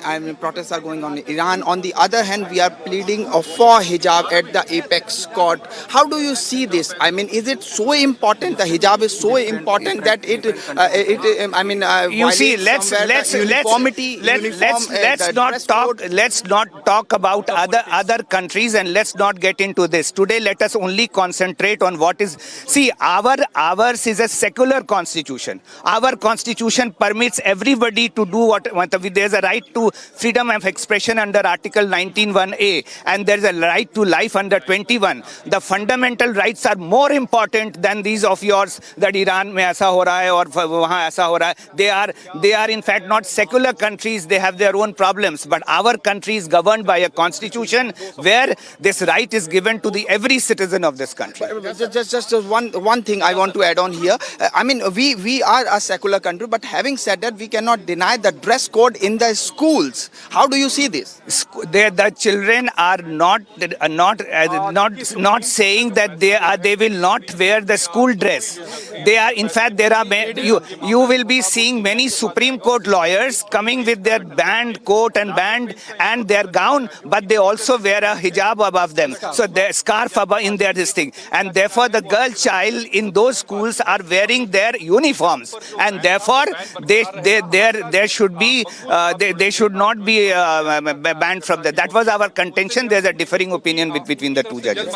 So as Ijaz Maqbool put out in front of us that there was a split verdict in the apex court, and he is vociferously putting that the hijab, wearing of hijab should continue by the Muslim girls in the schools, giving Article 19 and 21 the fundamental rights as the argument being put by him. On the other hand, when I questioned about on one hand there are protests going on in Iran, and on the other hand we are arguing for hijab in our country in the top court. For this he said, he gave again, he said that India being a secular country, and the girls here should have the right to wear whatever they want. And when I asked about the uniform in the dress code in the school, he said, that cannot take away the Article 19 and 21 of the Indian Constitution, the power which Article 19 and 21 of Constitution gives to the Muslim girls in the country.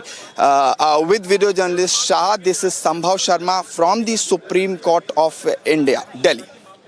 All right, as Sambhav is speaking, I'm sure he doesn't know that he's on live. So I'm just going to go across now. If my director can guide me, if I can go to Prajwal, who's joining us from Udupi, Shavan, and he's telling us that barricades are being erected on the either side of the road. He's also giving us this quick update that the SP is overseeing the security arrangements at the college. So if I can just go across once to Prajwal before we go across to our guests. Prajwal also saying he's speaking to the college management and residents near the college. So they are trying to ensure that there is no untoward incident that suddenly happens after the Supreme Court split verdict. Can we just go across to Prajwal for a minute, please? All right, as we are waiting with this, and I also want Kevin to give me some guests. Shavan, I want to come across to you. We're seeing quick action happening here. We've seen the Solicitor General was present inside the courtroom for the pronouncement of the judgment. That's also very rare. Usually when a judgment is pronounced, very rarely do senior advocates be there, and the top law officer was also there, showing the importance of this issue for the government. As we're going to stay there, we're also going to stay, Shavan, with those pictures of the protest that happened before in Udupi, where we saw after the aftermath of the government order dated 5th Feb 2022, how protests had broken out, and Tushar Mehta, the Solicitor General, told the courtroom this was a part of a larger conspiracy. PFI was trying to get this movement up in the social. All right, let me also go across now to Dr. Adesh Agarwal, who's now currently joining us, senior advocate, chairman of the All India Bar Association. Dr. Agarwal, a split verdict from the Supreme Court. Deshrata Nigam is also with us. I welcome the guests on the screen. Dr. Agarwal, first to you, how are you looking at the split verdict? What are the next options? And how soon do you think this entire case can reach a culmination? You see, as a matter of fact, this was a wrong committed by Honorable Chief Justice of India while constituting this bench. The bench consisting of a judge, Justice Gupta, who is retiring. Chief Justice of India has not included in this bench Justice Abdul Nazir. You see, he's a judge from Muslim community. In Karnataka High Court also Muslim judge was. Sir, before I let you go on, I just want to, I'm only interrupting you because we're trying to get in a sense of the judgment. I don't really want to have anything particularly being cast today as an aspersion on the judiciary that we respect and honor. And I'll ask you that question, but I just want to understand from Deshrata Nigam, what is the options? Option will be now, it should go to Constitution bench, which should be 5 judges, which should also include Muslim judge. Because by having the end, when they have to decide in a hurry. I want to go across on that point to Deshrata Nigam also here.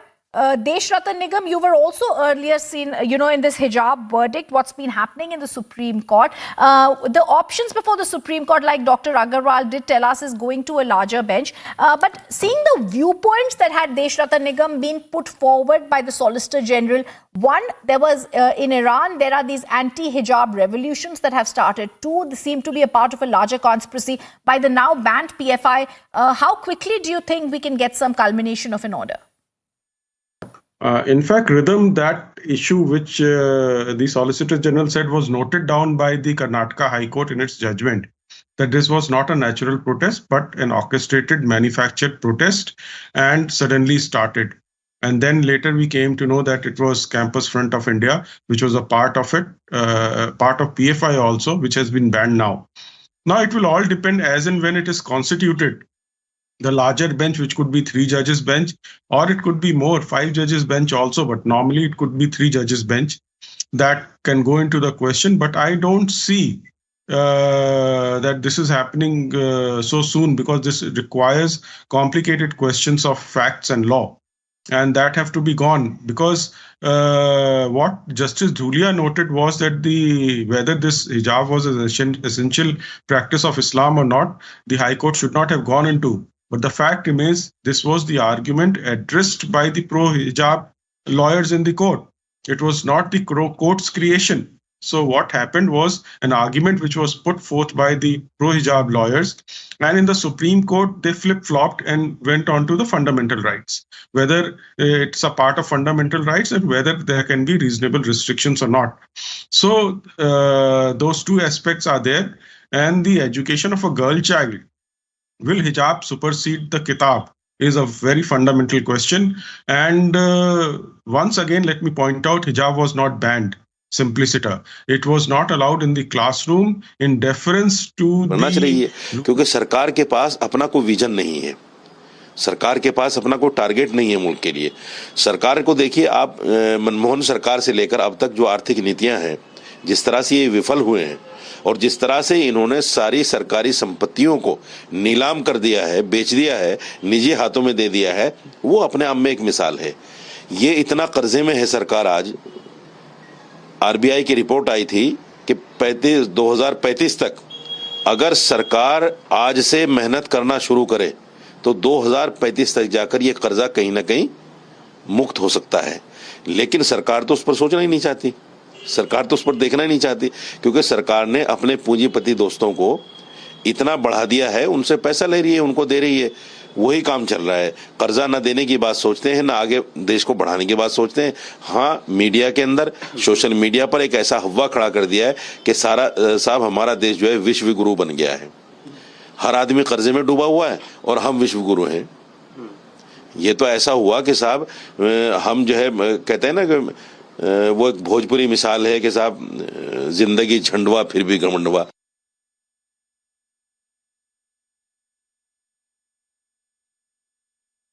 Okay, as that reaction comes in on, from someone who's speaking out on the verdict, I also want to go across to the Supreme Court lawns where Harsha is speaking to a lawyer. I also want to tell our viewers that we're also getting reactions. Aneri is also joining us and telling us that there are several, Aneri says that she's speaking about the education minister in Bangalore. ಸ್ತ್ರೀ ಸ್ವಾತಂತ್ರ್ಯದ ಬಗ್ಗೆ ಮಾತಾಡ್ತಿರುವಂತ ಟೈಮಲ್ಲಿ ಶಿಕ್ಷಣದ ವ್ಯವಸ್ಥೆ ಸುವ್ಯವಸ್ಥಿತವಾಗಿರೋದಕ್ಕೋಸ್ಕರ ಒಂದು ಒಳ್ಳೆ judgment ಬರುತ್ತೆ ಅನ್ನುವಂತ ನಿರೀಕ್ಷೆ ಸರ್ಕಾರಕ್ಕಿತ್ತು. ಆದರೆ ಇದು ಸ್ಪ್ಲಿಟ್ ವರ್ಡಿಕ್ಟ್ ಬಂದಿದೆ, ಹೈಯರ್ ಬೆಂಚ್ ಹೋಗಿದೆ. ಅದರಿಂದ ಮುಂದಿನ ಜಡ್ಜ್ಮೆಂಟ್ ಬರೋ ತನಕ Karnataka clearly looking at it and seeing this, we welcome this split judgment, and we will also be thinking about what will be the next course of legal action that will be seen. ನಮ್ಮ ಎಲ್ಲಾ ಶಾಲಾ ಕಾಲೇಜುಗಳಲ್ಲಿ the High Court judgment will remain valid. ಕರ್ನಾಟಕದ education rule ಪ್ರಕಾರ ಯಾವುದೇ ತರವಾದಂತ religious practice according to the Karnataka Education Act and the rule, ಅದರಿಂದ Karnataka high court ಕೊಟ್ಟಿರುವಂತ judgment hijab will not be permitted inside the classrooms. ಎಲ್ಲಾ ಶಾಲೆಗಳು ನಡೆಯುತ್ತೆ. ಅದೇ ಬೇಸಿಸ್ ಮೇಲೆ ಮಕ್ಕಳು ಶಾಲೆಗೆ ಬರಬೇಕು. All the government schools and colleges across Karnataka will go in accordance with the judgment which has been passed. We welcome whatever the judgment we have received today from the Supreme Court. But we had expected a better judgment because, as you know, that throughout the world, women are demanding not to wear hijab, not to wear burqa. But there is a split judgment in the Supreme Court today. So whatever the Karnataka High Court had given the order, that is valid as on today. So we are going to follow the rules which are framed according to Karnataka Education Act in Karnataka. Definitely 3-bench Supreme Court is going to think everything on the demand of the students and the order of the Karnataka Education Department. And we expect a better judgment there. So you said hijab will be henceforth banned. Will continue the ban? Yeah, the ban of hijab will continue. As you know that Karnataka Education Act and rule does not permit any religious items inside the class. So we are very clear that no student can wear hijab inside the class. So are you disappointed with not getting complete verdict because it has gone to a larger bench, or you expected this? The matter is going to continue. The matter will continue. I had expected that, as I said, worldwide ladies are demanding they will not wear hijab, they will not wear burqa. Even in the countries like Iran and Iraq and countries like Switzerland, etc., ladies are demanding their right to, about particularly wearing hijab and burqa. In light of that, I had expected that the Supreme Court judgment may uphold the Karnataka High Court verdict. But I have not been disappointed because, as you know, that Supreme Court is Supreme Court. Anyone who believes in democratic setup has to accept the judgment of the Supreme Court, and we have accepted. So finally, sir, the Congress was talking about this hijab row since January. Now the court verdict has come. Will you ask the opposition also to let this topic go away and not make it political? No, actually, as you know that Congress always fight elections not on the development issues or the people issues. They always want to fight on emotional issues, particularly as one particular religion is most emotional. They want to concentrate on that votes, and they have done not now. Since 1947 up to today. Why did they brought Article 370? To see that one particular community votes will be polarized towards Congress. The special benefits which has been given. As you know, there are very small minority communities in the country, but one or two particular community has been taken, considered as minority and given the special status to them. But there are many small religions which are very minute, and they have not got anything when Congress is ruling. When Congress was ruling. Is there any fresh circular that you will give? Or no, our old circular is valid because the judgment of the Karnataka High Court is still valid. The same circular will continue. So, final question. Any message to all the organizations which are supporting hijab, CFI, PFI, and before many other organizations are also supporting? Will you ask them also to be quiet and because we respect the verdict? It is an independent nation. Everyone has right to speak, and they will be always want to split this society, and they will be splitting. They are using hijab to split the society. Thank you, sir. Hindi mein bhi.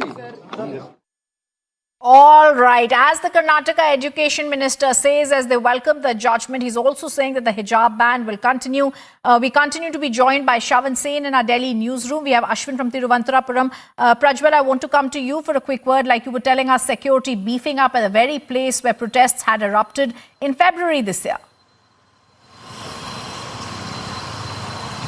Absolutely, because even the SP of Udupi, Mr. Akshay, also spoke to Republic, and he clearly stated that these are precautionary measures, making sure that there will be no sort of untoward incidents. I want to show you as to how it has been beefed up, because Hoysala petrol van has been stationed right outside the college here.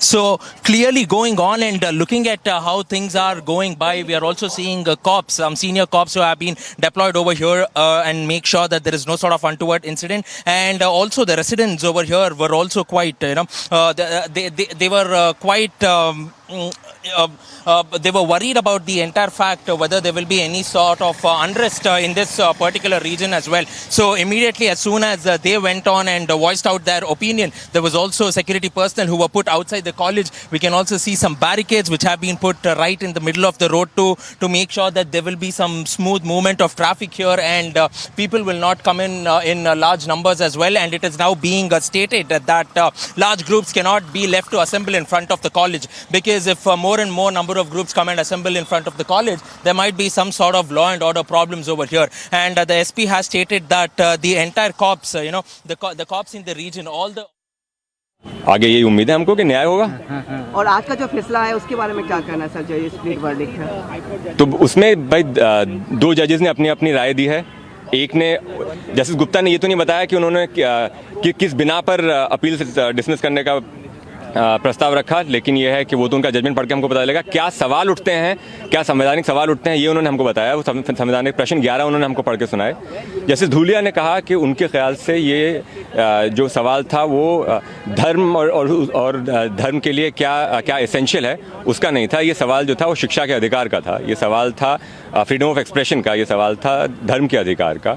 और उन्होंने कहा कि जो उनके दिमाग में एक बात बहुत ज़्यादा जिसने उनके जजमेंट को इन्फ्लुएंस किया वो ये थी कि अभी जो भारत में जो बाल विद्यार्थी हैं, जो गर्ल स्टूडेंट्स हैं, क्या उनका जीवन हम इस जजमेंट से किसी तरह आसान कर रहे हैं, इस ऑर्डर से हम आसान कर रहे हैं, या क्योंकि उस गर्ल चाइल्ड का, उस गर्ल स्टूडेंट का, उस शिक्षिका का जीवन जो है वो भारत में ऑलरेडी बहुत ज़्यादा मुश्किल है। तो उन्होंने कहा कि हम क्या उसके जीवन को आसान कर रहे हैं और मुश्किल कर रहे हैं, एक ये और उसमें एक सवाल लगा के वो हिजाब पहन के पढ़ने जा सकती है नहीं जा सकती। तो उन्होंने कहा कि इसलिए उन्होंने कहा कि उसकी शिक्षा के अधिकार के लिए उन्होंने ज़रूरी पाया कि ये जजमेंट और ये ऑर्डर सेटिस्फाइड किया जाए। सर अभी जो डेट आया, तो अभी जो स्टेटस है कि आप लड़कियां हिजाब पहन के स्कूल कॉलेज नहीं जा सकती है, तो स्प्लिट वर्डिक्ट के बाद भी क्या कभी कर्नाटका हाईकोर्ट का जो जजमेंट है वो मान्य रहेगा कि अभी क्या? देखिए, अभी स्थिति यह है कि फिलहाल तो यथास्थिति बरकरार रहेगी, क्योंकि सुप्रीम कोर्ट से जो मामला है अभी भी पेंडिंग है और कोई नतीजा नहीं निकला है। तो यथास्थिति जो थी वो बरकरार रहेगी जब तक चीफ जस्टिस वहाँ बेंच कॉन्स्टिट्यूट नहीं करते, जो या तो इंटरिम ऑर्डर कोई पास करें या फिर सुनवाई करके फाइनल जजमेंट दें, तब तक तो यथास्थिति बरकरार रहेगी।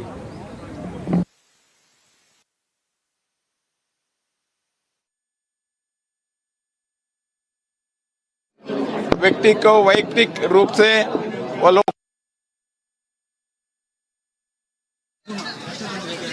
देश सोचकर कभी नहीं लिया है, इलेक्शन देखकर ही लिया है।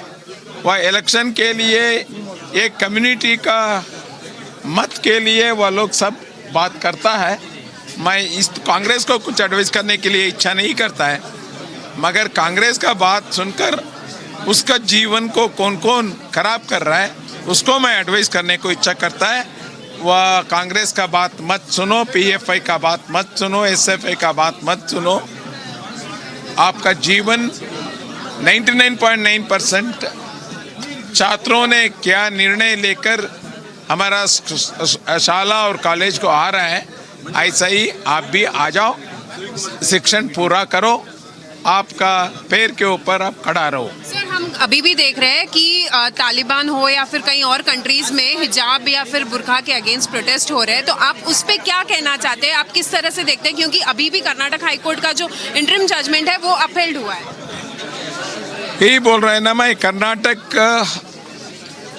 और पर्टिकुलरली इस देश का सोच ऐसा है, व्यक्ति का स्वातंत्र के बारे में हजारों साल से इस देश पूर्ण स्वातंत्र दे चुका था। इवन चिंतन में भी हम लोग इस मिट्टी किसी को कभी फोर्स किया नहीं है। ऐसे ही जीवन करना, इसी भगवान को अपमानना, इसी रूप से इसी होली बुक को मानना, ऐसा कभी भी इस मिट्टी का चिंतन है नहीं। इस कारण से पहले ही भारत में ऐसा सोच आ चुका था। अभी सारे वर्ल्ड इस सोच को, इसका सोच के बारे में वो लोग सोच कर प्रोटेस्ट कर रहा है। और हिजाब का बारे में, बुर्का के बारे में कर्नाटका क्या बोला वही अभी प्रपंच बोल रहा है।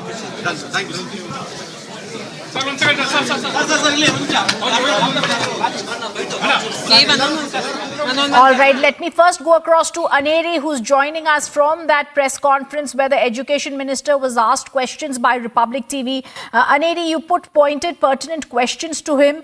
Several channels there, but I must congratulate you because you were the only one to get in a word. If you can ask some more questions to him, or you can throw light on what is the important thing that he said. In fact, if he's still sitting there, you can also ask him now, how soon do we think that there could be a verdict? But, before I go across to Aneri, I'm also joined by others. We also have Ashwin and Prajwal with us and Shavan. Ashwin, I also want to ask you, this verdict, Justice Dhulia had spoken about, also from the lawns, I think Sambhav is going to get us Barun Sinha. So we're going to go across to Barun Sinha also any moment now from the Supreme Court rules. But before that, Ashwin, a question to you. Okay, let me first go across to Harsha, who's joining us from the Supreme Court lawns, where there's a lawyer, Barun Sinha, with her. Harsha, over to you.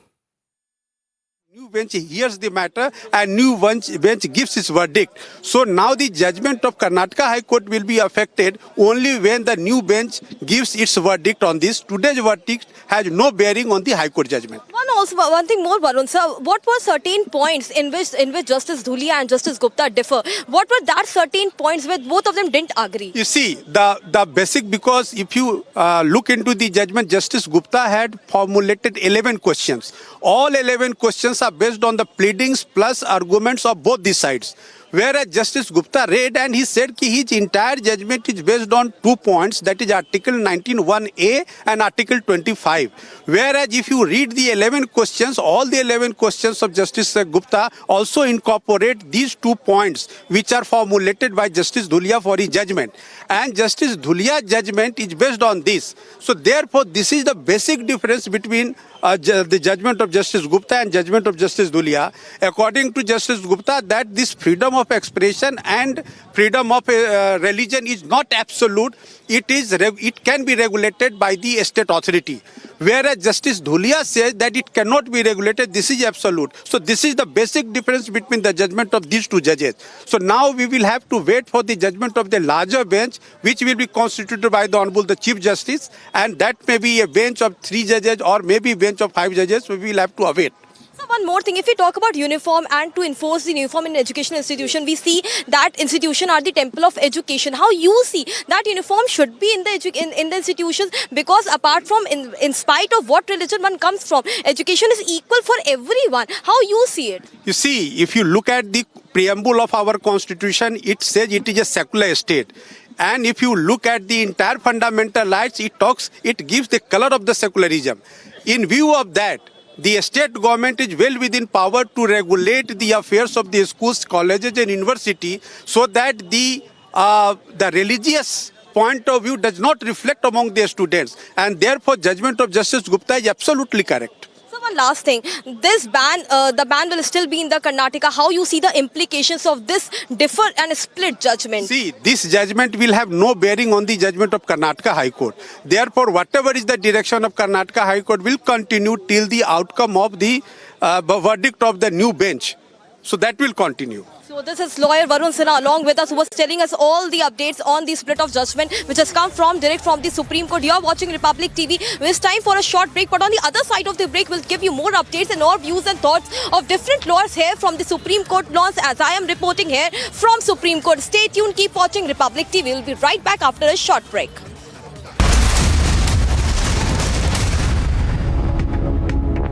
We are the fastest growing economy.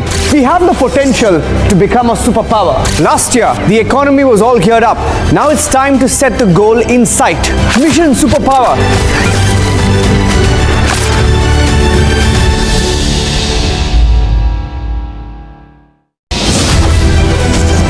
The world supermarket. The world is ours for the taking.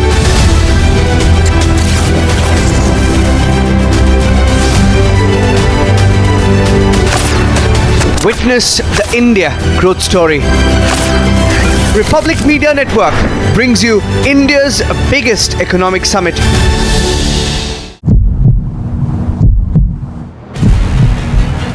the place where the crime took place. Now what you see over here, there is at least a 5 feet deep burial ground where the woman was buried. One of the victims was chopped to pieces, 56 pieces, and then she was buried in a pit which was made beforehand itself.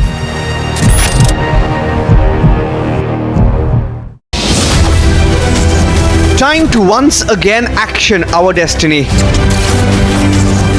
Focus on Mission Superpower. Witness the India growth story. Republic Media Network brings you India's biggest economic summit. We are the 5th largest economy. We are the fastest growing major economy. Last year the economy was all geared up. Now is the time to set the goal in sight.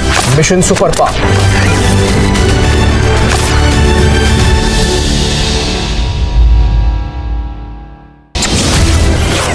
Last year we were all geared up.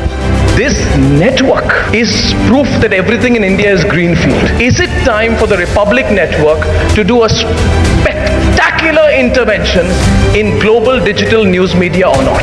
It's my passion project. So that is our consecration to making India a superpower. Now India has a clear goal, Mission Superpower. Witness the India growth story. Republic Media Network brings you India's biggest economic summit. Mission Superpower is the goal. Now it is time to get there. Policymakers, economists and new business leaders assemble on one platform. A platform that puts the spotlight on India's race to global domination. A platform where the most pressing questions are discussed. A platform that celebrates the country's exponential growth. Republic Media Network proudly presents the country's biggest India Economic Summit this October 14th only on Republic TV. Mission Superpower is the ultimate goal. There's no stopping the India story.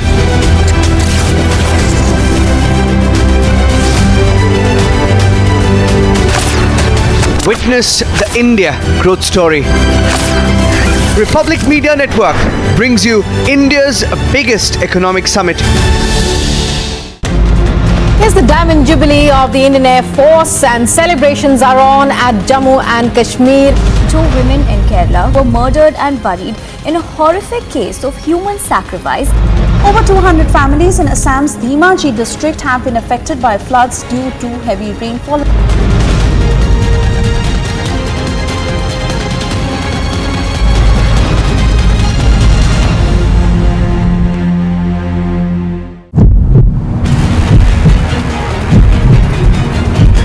Gopal भाई वापस से हम ऐसा sir chess करने की बात नहीं है, चेस करने की आप मुझे हैकल मत करिए। सुनिए चेस कौन कर रहा है? वीडियो के बारे में आपने एक धर्म के ऊपर भी कई सारे जो शब्द बोले हैं, तो क्या आप उससे सहमति रखते हैं? चेस करने की बात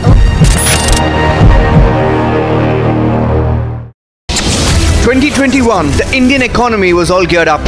We are headed for greatness as a nation. We will be a superpower. If there's something that I want to see in our lifetime, it is to have our best living years as a citizen of a superpower. Now there's a new goal, Mission Superpower. Witness the India growth story. Republic Media Network brings you India's biggest economic summit.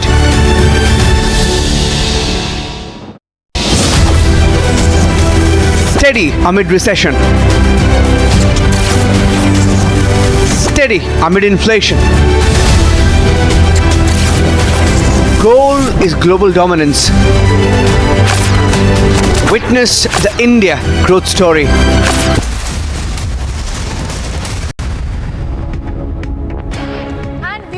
Hijab case that came up in the Supreme Court today. A split verdict comes from the Supreme Court with different dissenting judgments from Justice Hemant Gupta, who's retiring tomorrow, and Justice Dhulia.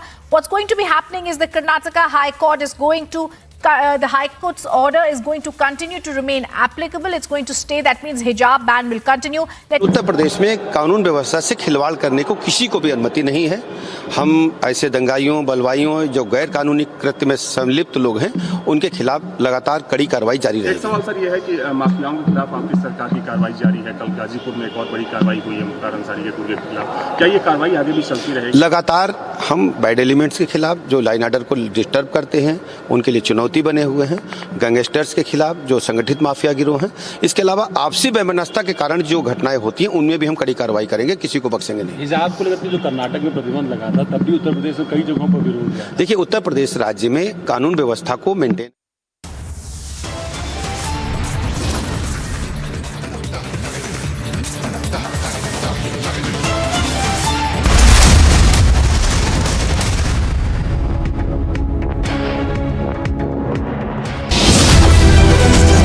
Time to once again action our destiny. Focus on mission superpower.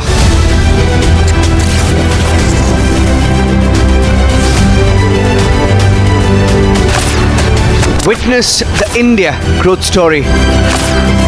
Republic Media Network brings you India's biggest economic summit.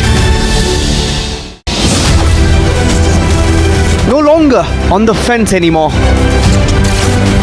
A new India is empowering a paradigm shift.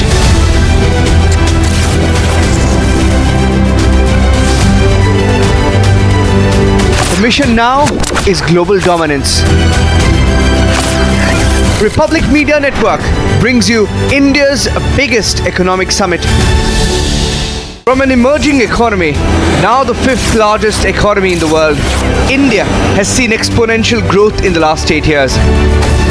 The preferred investment destination of the world now has a goal: mission superpower. Union ministers, bankers, investors, policymakers, thinkers. Republic Media Network proudly presents the second edition of the India Economic Summit. This October 14th only. We are the fastest growing economy. We have the potential to become a superpower. Last year, the economy was all geared up. Now it's time to set the goal in sight. Mission superpower.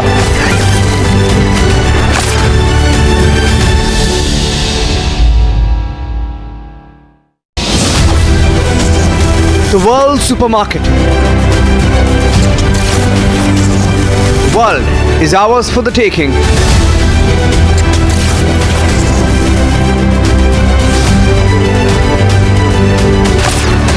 Witness the India growth story. Republic Media Network brings you India's biggest economic summit.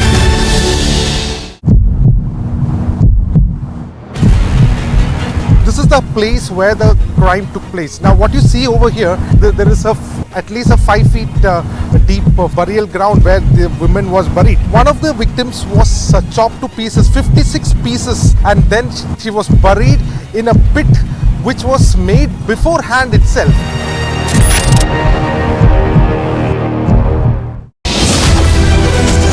Time to once again action our destiny. Focus on mission superpower. Witness the India growth story.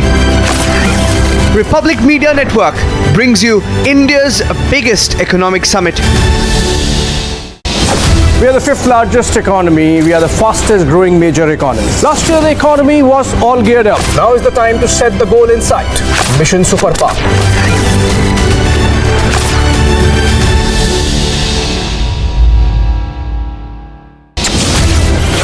Last year, we were all geared up. This network is proof that everything in India is greenfield. Is it time for the Republic Network to do a spectacular intervention in global digital news media or not? It's my passion project. So that is our consecration to making India a superpower. Now India has a clear goal: mission superpower. Witness the India growth story. Republic Media Network brings you India's biggest economic summit. Mission Superpower is the goal.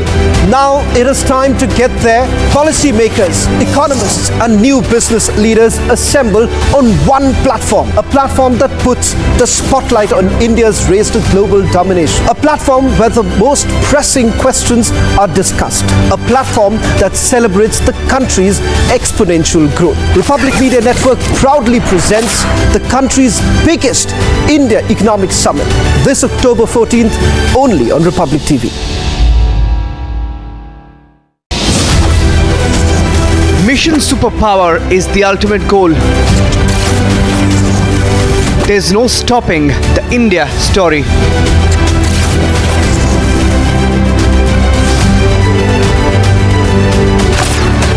Witness the India growth story.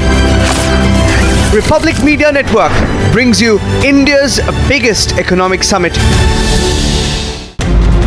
It's the Diamond Jubilee of the Indian Air Force and celebrations are on at Jammu and Kashmir. 2 women in Kerala were murdered and buried in a horrific case of human sacrifice. Over 200 families in Assam's Dhimaji district have been affected by floods due to heavy rainfall.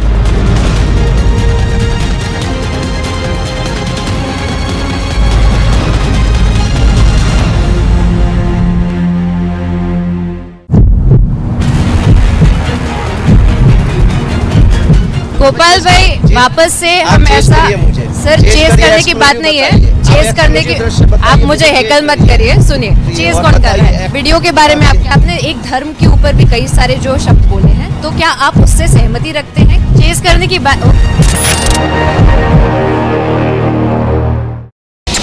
2021, the Indian economy was all geared up. We are headed for greatness as a nation.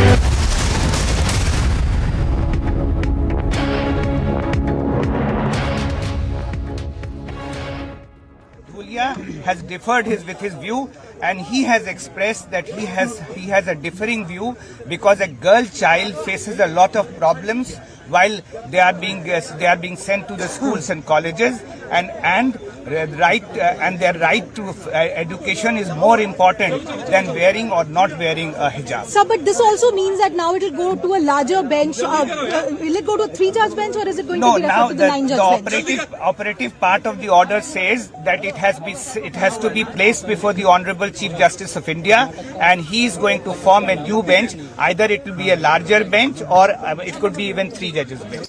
You're watching Republic TV. It's time for a short break, but on the other side of the break, we'll give you all the most updates on the very important verdict which has come today from Supreme Court. Split of verdict in the hijab row we have seen. Now, thoughts and views of different lawyers is currently coming from Supreme Court laws as we see that there is a different judgment of both the justices. Stay tuned with us. You are watching Republic TV. We'll be right back after a short break.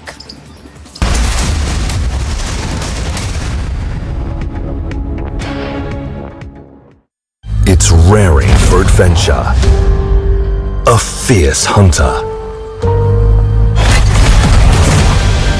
The new breed rises above all others. A new breed of SUVs, the advanced Grand Vitara, rule every road. Time to once again action our destiny. Focus on Mission Superpower. Witness the India growth story. Republic Media Network brings you India's biggest economic summit. We are the 5th largest economy. We are the fastest growing major economy. Last year the economy was all geared up. Now is the time to set the goal in sight. Mission Superpower.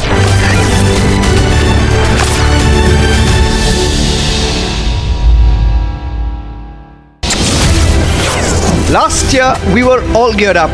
This network is proof that everything in India is greenfield. Is it time for the Republic Network to do a spectacular intervention in global digital news media or not? It's my passion project. So that is our consecration to making India a superpower. Now India has a clear goal. Mission Superpower. Witness the India growth story. Republic Media Network brings you India's biggest economic summit. Mission superpower is the goal. Now it is time to get there. Policymakers, economists and new business leaders assemble on one platform. A platform that puts the spotlight on India's race to global domination. A platform where the most pressing questions are discussed. A platform that celebrates the country's exponential growth. Republic Media Network proudly presents the country's biggest India Economic Summit this October 14th only on Republic TV. Mission superpower is the ultimate goal. There's no stopping the India story.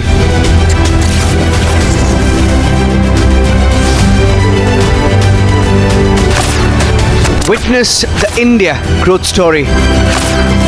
Republic Media Network brings you India's biggest economic summit. It's the Diamond Jubilee of the Indian Air Force and celebrations are on at Jammu and Kashmir. 2 women in Kerala were murdered and buried in a horrific case of human sacrifice. Over 200 families in Assam's Dhimaji district have been affected by floods due to heavy rainfall.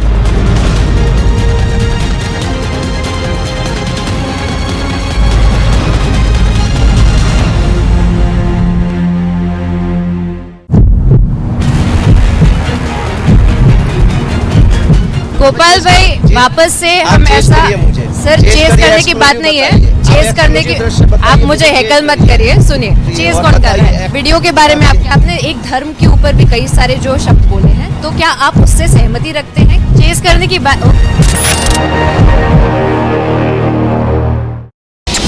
2021, the Indian economy was all geared up. We are headed for greatness as a nation. We will be a superpower. If there's something that I want to see in our lifetime, it is to have our best living years as a citizen of a superpower. Now there's a new goal, Mission Superpower. Witness the India growth story.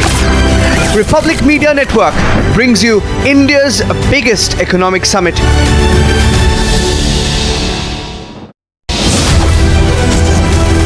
Steady amid recession. Steady amid inflation. Goal is global dominance. Witness the India growth story. Republic Media Network brings you India's biggest economic summit. Time to once again action our destiny.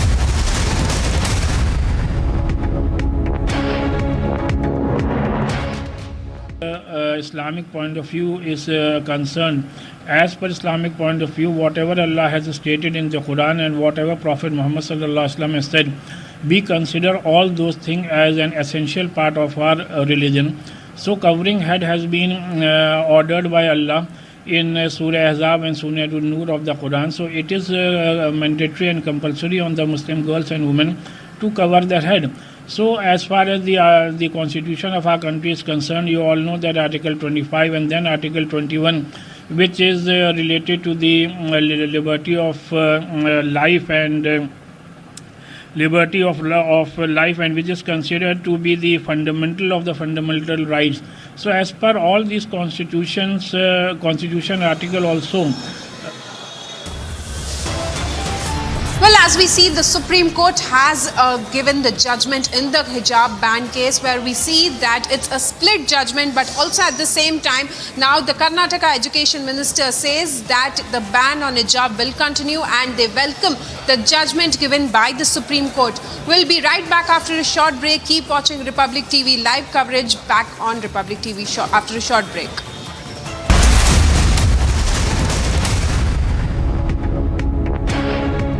We are the fastest growing economy. We have the potential to become a superpower. Last year, the economy was all geared up. Now it's time to set the goal in sight. Mission Superpower.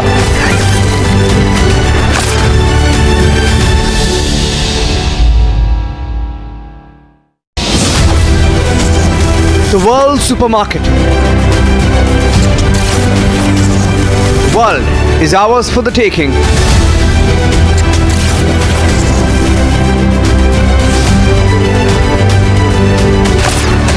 Witness the India growth story. Republic Media Network brings you India's biggest economic summit.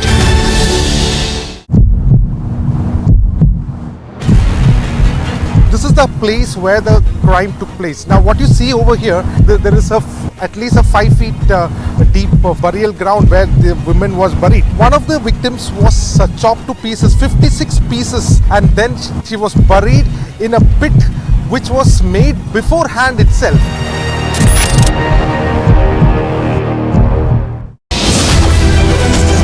Time to once again action our destiny. Focus on mission superpower. Witness the India growth story. Republic Media Network brings you India's biggest economic summit. We are the 5th largest economy. We are the fastest growing major economy. Last year the economy was all geared up. Now is the time to set the goal in sight. Mission Superpower.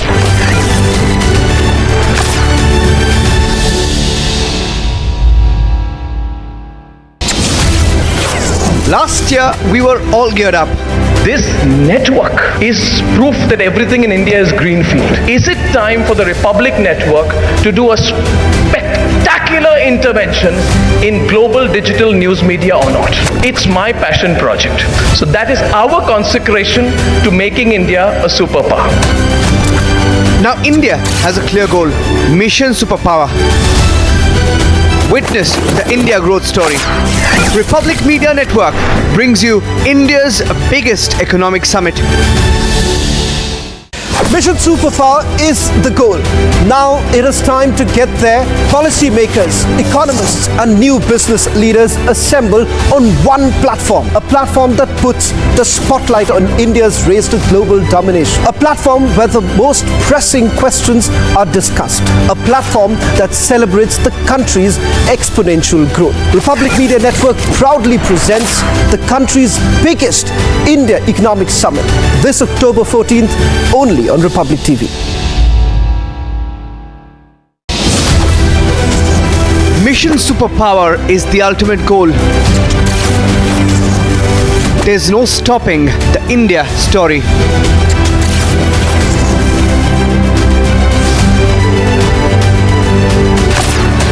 Witness the India growth story. Republic Media Network brings you India's biggest economic summit.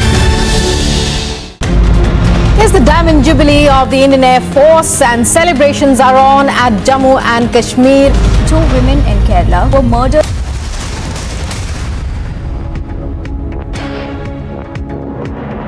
As a democratic government, we welcome whatever the judgment we have received today from the Supreme Court. But we had expected a better judgment because, as you know that, throughout the world, women are demanding not to wear hijab, not to wear burqa.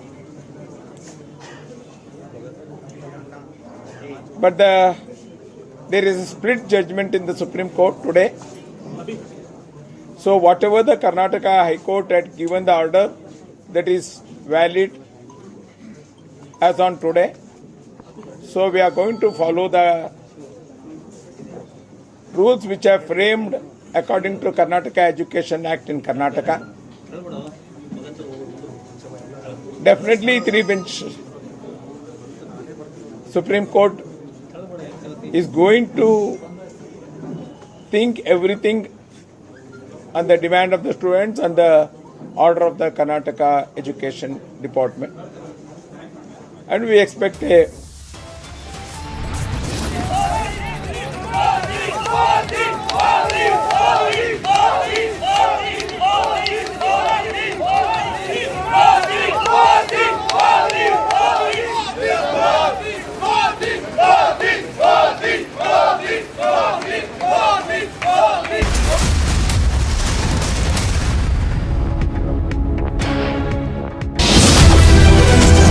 Time to once again action our destiny. Focus on Mission Superpower.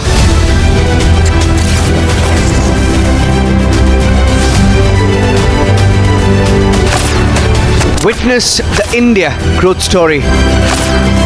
Republic Media Network brings you India's biggest economic summit. No longer on the fence anymore. A new India is empowering a paradigm shift.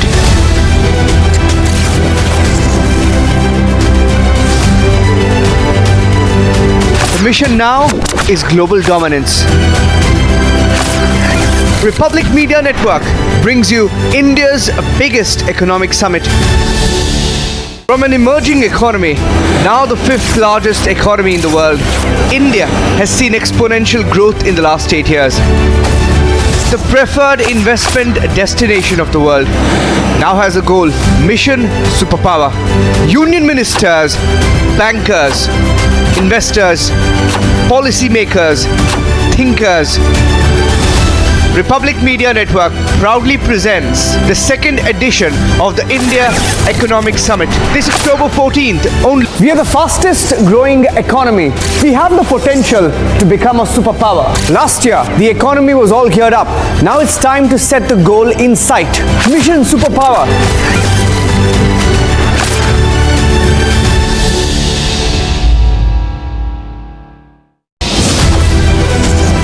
The world supermarket.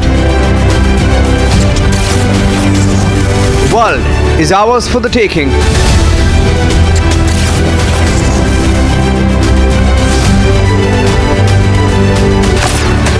Witness the India growth story. Republic Media Network brings you India's biggest economic summit.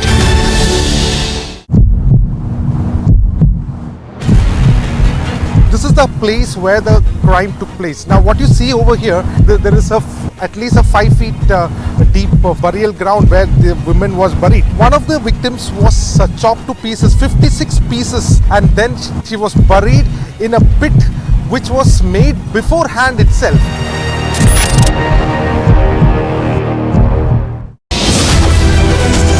Time to once again action our destiny.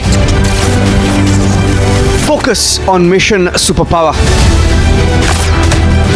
Witness the India growth story.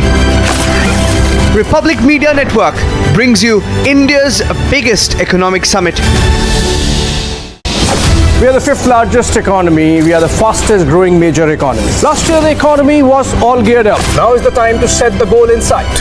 Mission Superpower.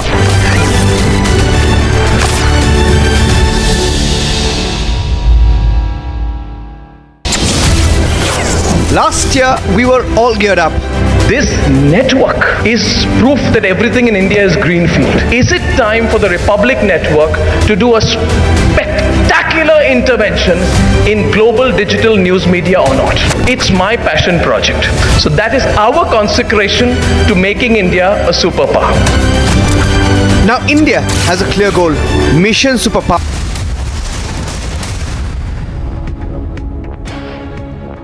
It's a split verdict by the Supreme Court, and also there are a lot of political ramifications which is happening not only in Karnataka but also across the entire country. And now the security is also being beefed up at ground zero in Udupi. And all this and much more on the other side of this short commercial, only on Republic.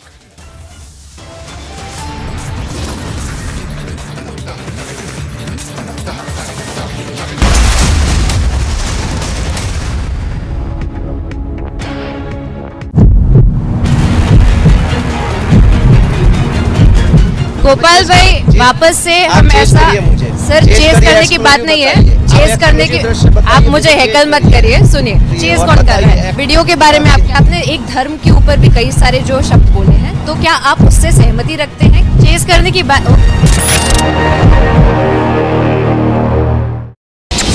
2021, the Indian economy was all geared up. We are headed for greatness as a nation. We will be a superpower. If there's something that I want to see in our lifetime, it is to have our best living years as a citizen of a superpower.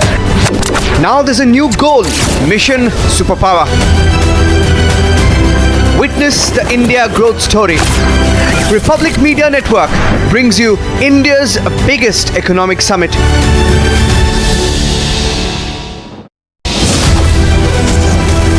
Steady Steady amid recession. Steady amid inflation. Goal is global dominance. Witness the India growth story. Republic Media Network brings you India's biggest economic summit. Time to once again action our destiny. Focus on mission superpower.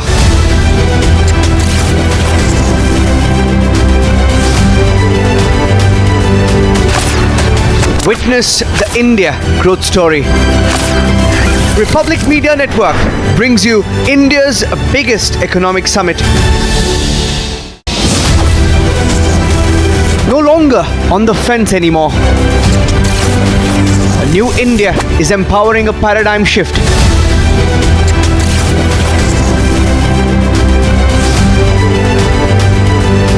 The mission now is global dominance.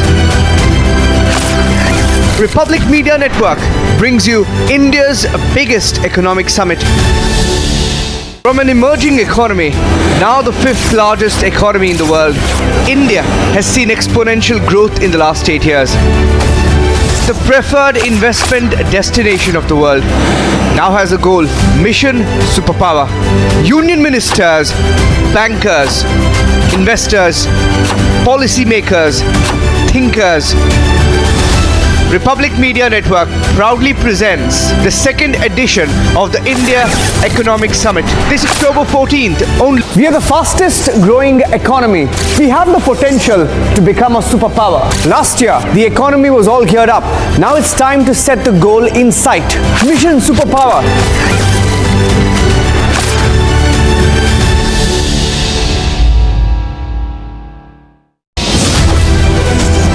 The world supermarket. The world is ours for the taking.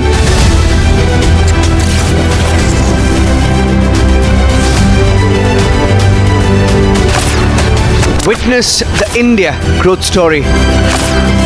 Republic Media Network brings you India's biggest economic summit.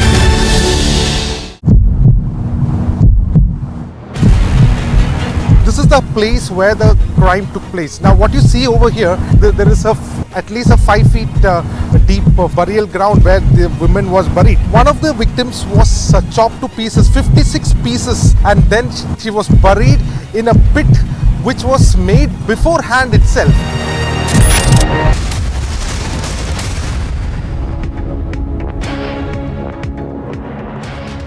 The Supreme Court has now delivered a split verdict on the hijab matter.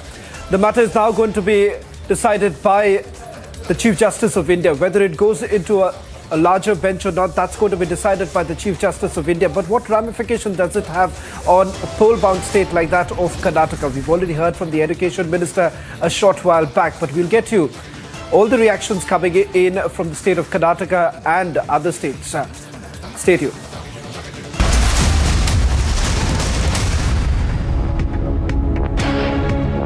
11,000 placements last year. At Amity, we are committed to nurturing passionate, hardworking and proactive professionals. Mission superpower is the goal. Now it is time to get there. Policymakers, economists and new business leaders assemble on one platform. A platform that puts the spotlight on India's race to global domination. A platform where the most pressing questions are discussed. A platform that celebrates the country's exponential growth. Republic Media Network proudly presents the country's biggest India Economic Summit this October 14th only on Republic TV. Mission superpower is the ultimate goal. There's no stopping the India story.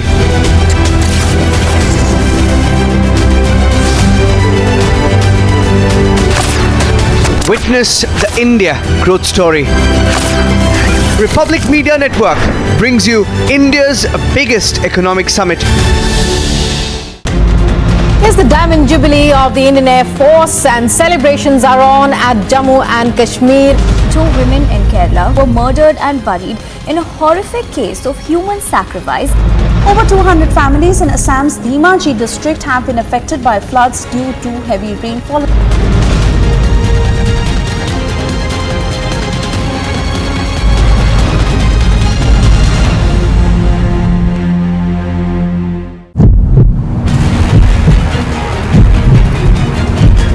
Gopal भाई वापस से हम ऐसा sir chess करने की बात नहीं है, चेस करने की आप मुझे हैकल मत करिए। सुनिए, चेस कौन कर रहा है? वीडियो के बारे में आपने एक धर्म के ऊपर भी कई सारे जो शब्द बोले हैं, तो क्या आप उससे सहमति रखते हैं? चेस करने की बात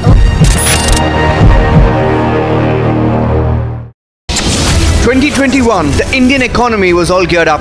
We are headed for greatness as a nation. We will be a superpower. If there's something that I want to see in our lifetime, it is to have our best living years as a citizen of a superpower. Now there's a new goal, Mission Superpower. Witness the India growth story. Republic Media Network brings you India's biggest economic summit.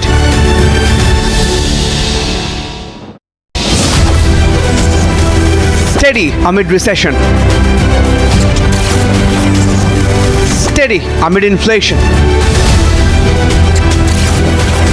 Goal is global dominance. Witness the India growth story. Republic Media Network brings you India's biggest economic summit. Time to once again action our destiny. Focus on Mission Superpower.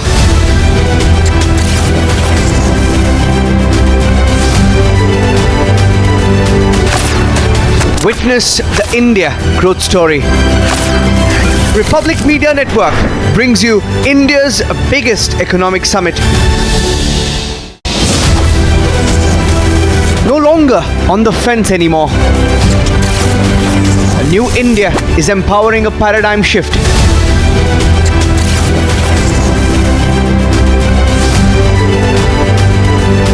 The mission now is global dominance. Republic Media Network brings.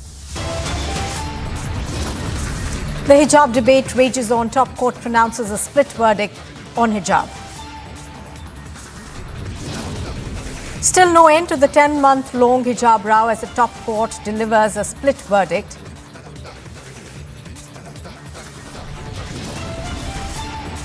Split verdict on hijab in light of divergence of opinion by the judges. Matter likely to be decided upon by the Chief Justice of India.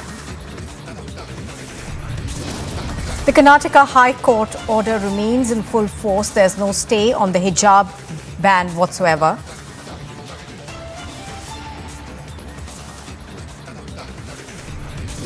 Supreme Court is going to think everything on the demand of the students and the order of the Karnataka Education Department.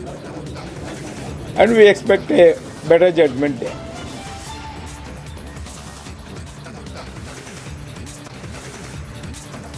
And the Karnataka government draws a comparison with the anti-hijab revolution, says we will wait and watch.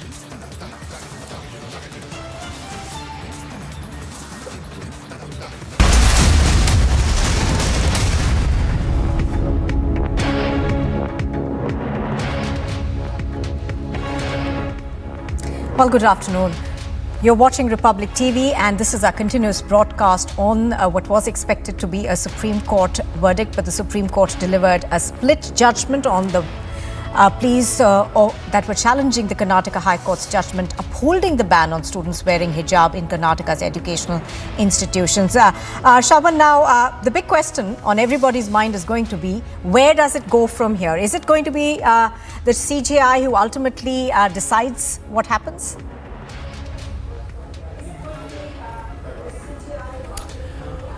Well, in fact, as we understand, there isn't any finality to it right now, Nupur. The matter will go up to the Chief Justice of India. It is the Chief Justice of India who would be deciding the nature of the larger bench, whether it's going to be a 3-judge bench or it's going to be part of the Constitution bench. That is something that the CJI essentially would be taking a call on. Now, in the meantime, what does really happen with the ban that is basically in place? There appears to be no change on that, and that is exactly what the Karnataka Education Minister was also highlighting.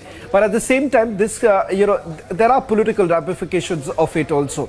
On the ground, if you see the images that came in a short while back from Udupi, all precautionary measures have essentially been taken, because if you really take a look at the timeline of when it actually started, this entire controversy brewing in one such place, in one university in Udupi, with about 6 students, and thereafter they conducting a press conference, and only later that the Karnataka government comes up with an order in February 2022. And there was a huge furore over this entire matter, essentially indicating that this was a political decision taken by the Karnataka government, keeping an eye on the elections. Having said that, if you take a look at the arguments that have taken place in the Supreme Court, what becomes amply clear from the government side is that they essentially say that this is not a matter of religion.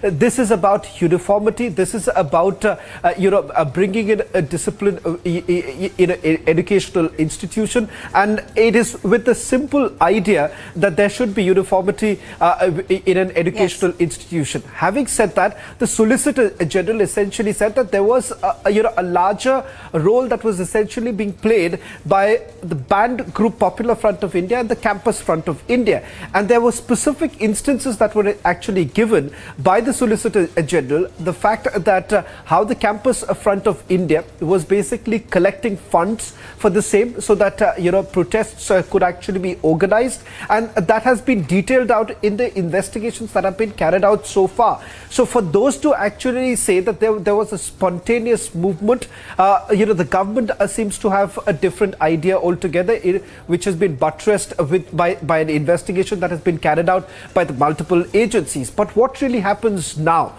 If you take a look at both the judges, they're essentially, arguing on the fact that this is a matter which perhaps needs to be decided by a larger bench. On the one hand, some of the key issues, whether are we really infringing into the right to profess a particular religion, whether that's the issue, because if you take a look at one of the judges who essentially pointed out that whether hijab is intrinsic to Islam, that was also one of the questions that we will know in the course of time, Shravan, as we find out in a bit how the court views this and how this goes forward. But let's get in some word from the ground. Aneri is reporting from Bengaluru. We've also got Prajwal from Udupi, where the epicenter essentially of these protests. We've got also joining us Sambhav from the Supreme Court. First to you, Aneri, very, very quickly. How's the reaction been over there? How has this been received?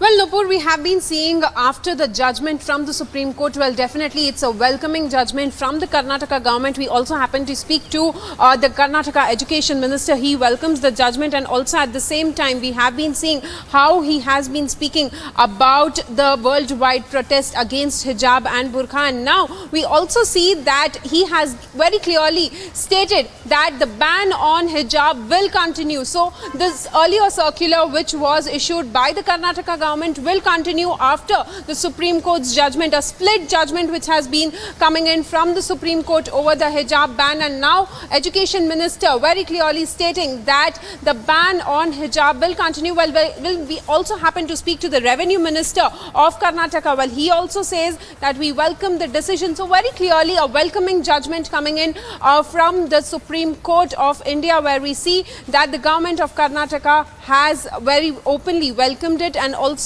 has been saying that now all eyes on the larger bench when the case will be referred there. Okay, I'm going to go across to Prajwal right now, and I think, Prajwal, you have some breaking news. We're given to understand that the petitioners have now called for a press meeting. You're, of course, reporting from Hubli, and that's been the epicenter of where this actually began.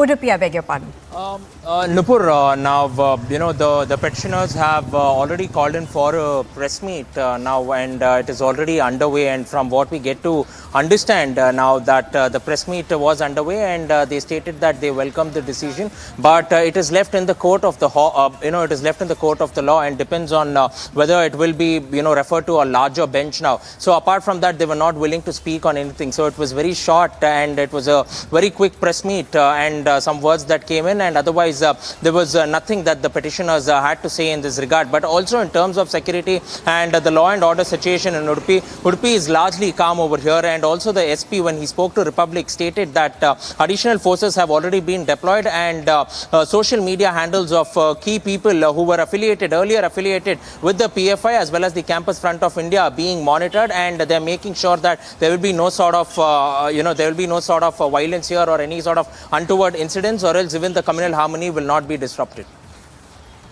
All right, Prajwal, I'm going to come back to you. Piyush also joining us live right now. Shravan, I just wanted to come back to very quickly. Shravan, this was a verdict that was going to be watched worldwide. Specifically because there are anti-hijab protests that are on in Iran, and it is now being seen as a political movement.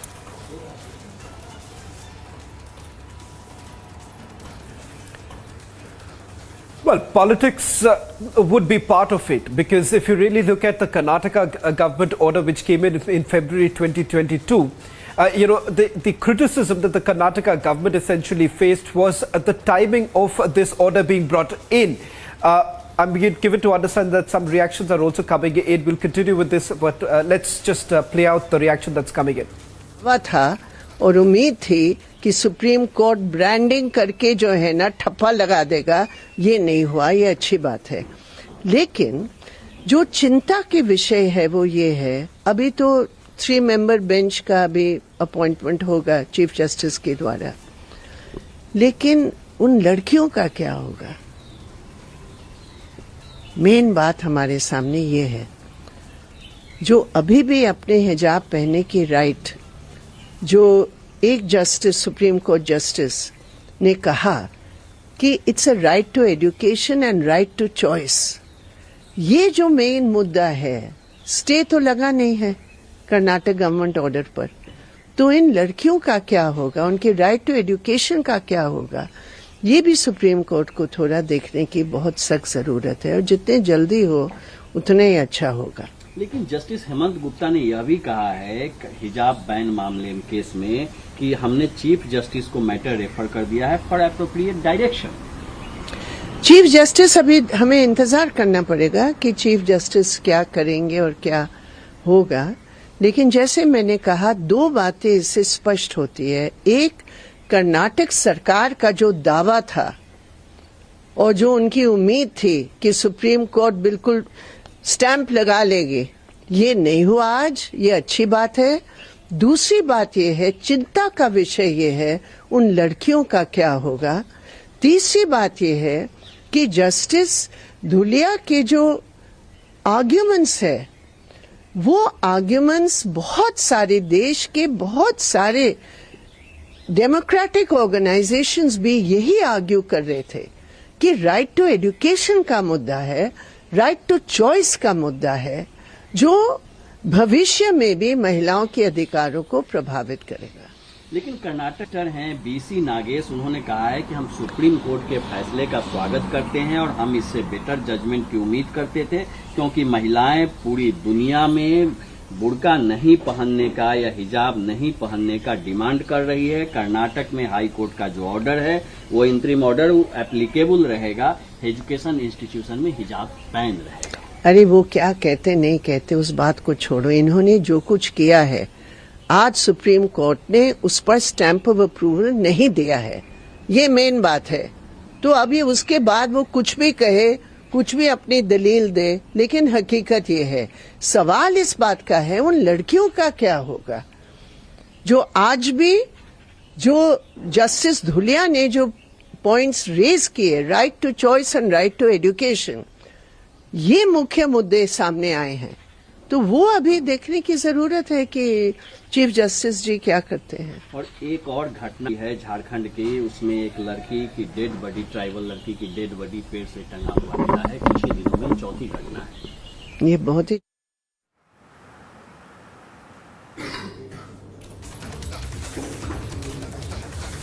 Well, that was the reaction coming in from CPM leader Brinda Karat, once again raising this entire point about right to choice.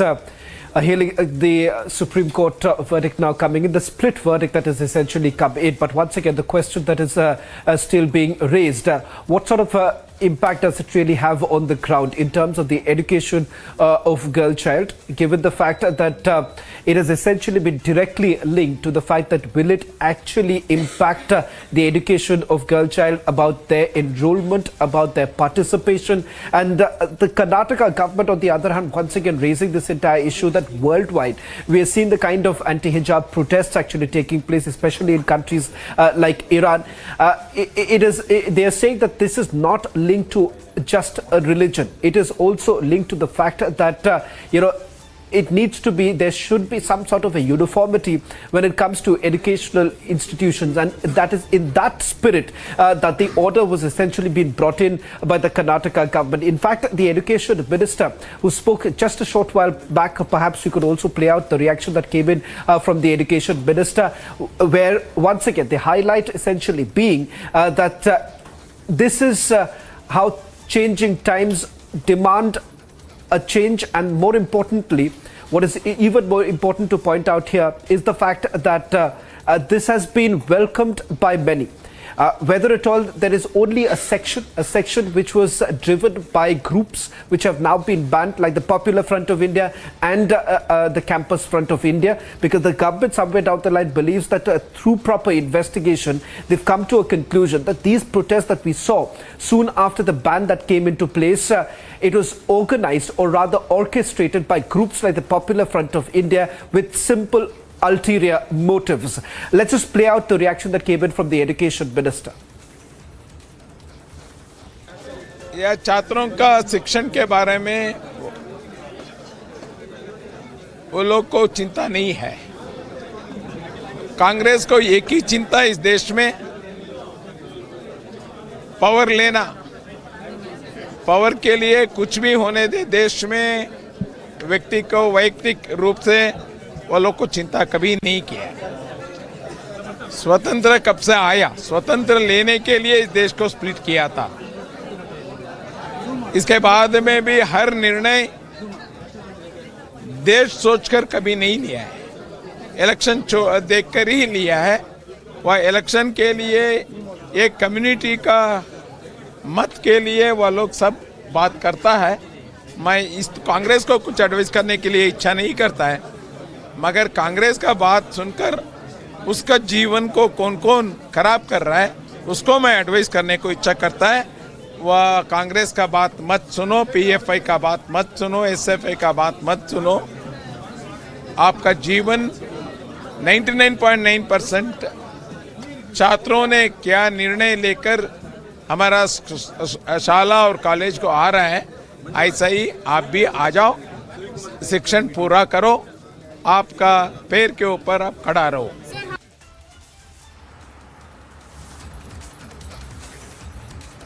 Well, that was the education minister, of course. Let me also go across right now on the ground to Sambhav. Sambhav, now, what we are given to understand is that with, what the Supreme Court has said today, the status quo now remains, which means that the ban on the hijab in educational institutions stays in place. So, give us a sense of, Sambhav, what do we expect from the court next?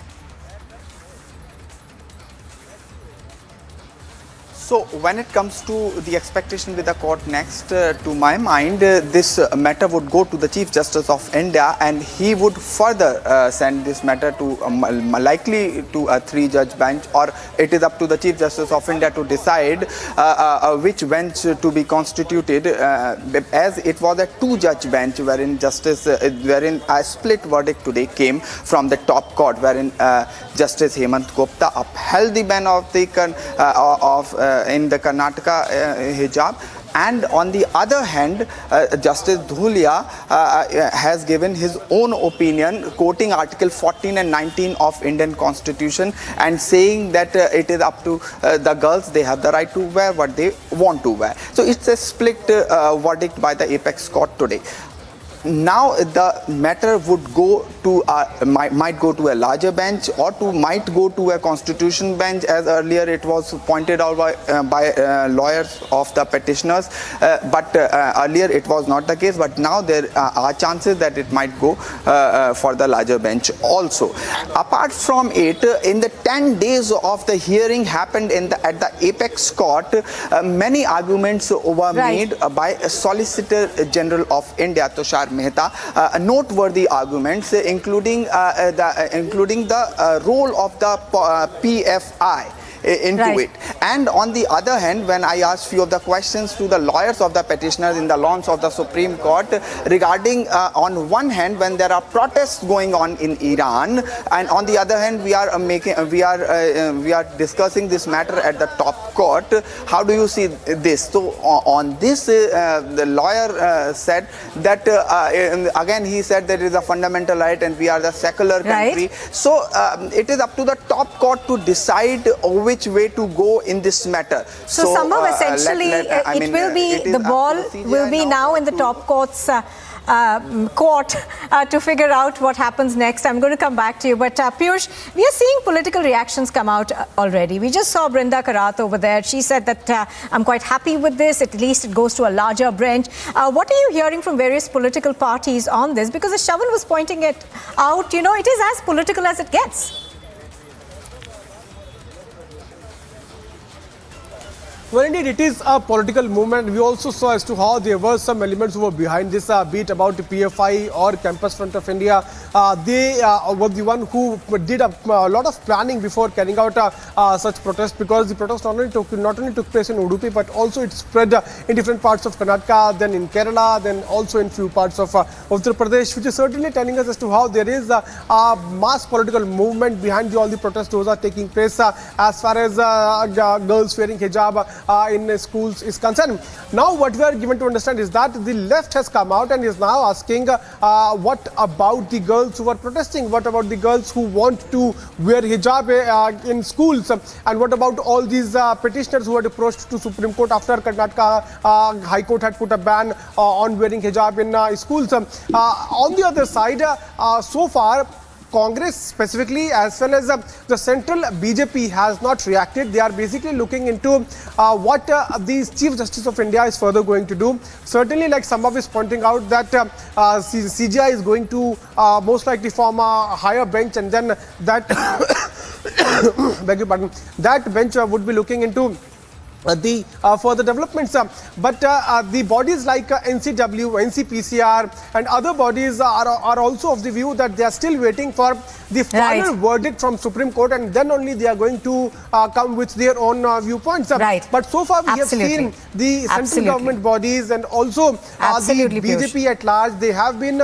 opposing the kind of protests that have been taking place in various parts of Karnataka. So we are still awaiting the major political outfits to come out with their reactions. Right now, Piyush, Sambhav, Prajwal, Ashwin as well as Shavan, all of you do stay with us. We're going to quickly play out some of the reactions that we've had so far. As per Islamic point of view, whatever Allah has stated in the Quran and whatever Prophet Muhammad sallallahu alaihi wasallam has said, we consider all those things as an essential part of our religion. So covering head has been ordered by Allah in Surah Hijab and Surah An-Nur of the Quran. So it is mandatory and compulsory on the Muslim girls and women. धार्मिक मामलों में interfere नहीं करना चाहिए. इस तरह की जो अपीलें हैं उनको सिरे से खारिज करना चाहिए, क्योंकि कोर्ट की अगर पेंडेंसी हम देखें तो वो बहुत ज़्यादा है. कोर्ट को कहना चाहिए सरकार को साफ तौर से कि ऐसे लोग जो इस तरह की अपील डालते हैं उनको कोई ना कोई पनिशमेंट होना चाहिए, क्योंकि हमारे पास ऑलरेडी बर्डन बहुत ज़्यादा है, बहुत ज़्यादा काम है. 3.5 करोड़ मामले पेंडिंग हैं, तो हम उनको देखें या इनको देखें.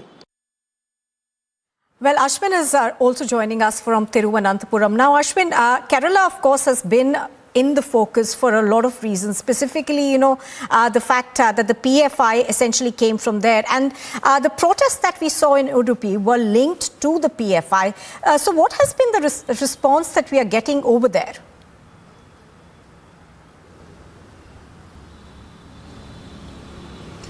Well, it's true that after the Union government banned the Popular Front of India and this allied organization, the Campus Front of India, which was in fact trying to create a flare within the institutions in Udupi, in Karnataka and various other places.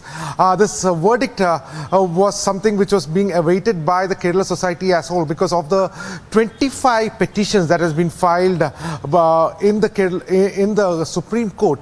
Some of the prominent Muslim organizations, the Samasta Ulema, as well as few other Kerala-based, Kerala-headquartered organization had filed, their petition in the Supreme Court contesting the Karnataka High Court's order.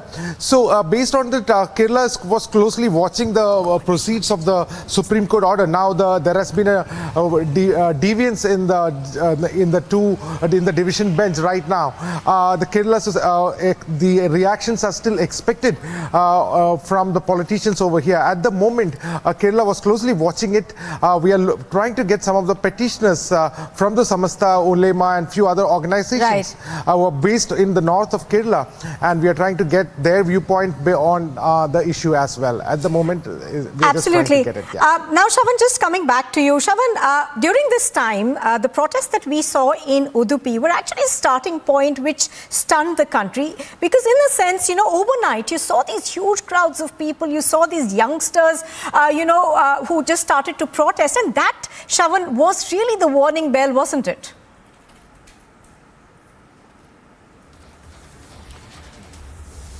Well, in fact, the question is whether at all these protests were organic in nature or not, or was it all orchestrated? Now, that's something that the investigators should be answering. But having said that, simply relying on what the government had to tell the top court, if you go by the claims that have been made by the Solicitor General, then it does appear that large part of these protests that were carried out in the state of Karnataka, this was largely by a banned group, which goes by the name of Popular Front of India. Its affiliate Campus Front of India. And what's important to point out here is how exactly the funding essentially comes in to this particular group called Campus Front of India so that these protests could actually be organized. Now, if you take a look at it, some of these protests were actually taking place even before the Karnataka government came in, brought in this order in February 2022. The first set of protests actually took place in sometime in January, 1st of January to be specific. And it turns out that there was the Campus Front of India, which was basically organizing most of these protests. Obviously, this intensified post the Karnataka government passed an order. But having said that, it's important to point out here once again that was this all about religion? Was this about a particular community? As it was pointed out by the lawyers, that this is about a right to profess one's religion. We'll continue with our updates on the other side of this short break.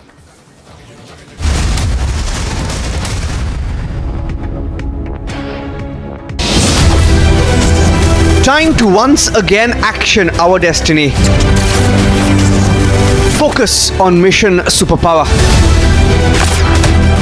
Witness the India growth story.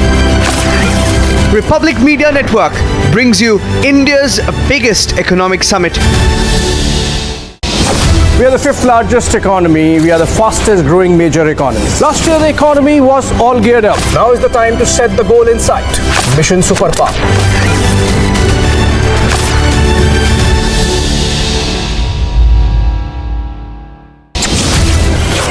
Last year, we were all geared up. This network is proof that everything in India is greenfield. Is it time for the Republic Network to do a spectacular intervention in global digital news media or not? It's my passion project. So that is our consecration to making India a superpower. Now India has a clear goal, Mission Superpower. Witness the India growth story. Republic Media Network brings you India's biggest economic summit. Mission superpower is the goal. Now it is time to get there. Policymakers, economists and new business leaders assemble on one platform. A platform that puts the spotlight on India's race to global domination. A platform where the most pressing questions are discussed. A platform that celebrates the country's exponential growth. Republic Media Network proudly presents the country's biggest India Economic Summit this October 14th only on Republic TV. Mission superpower is the ultimate goal. There's no stopping the India story.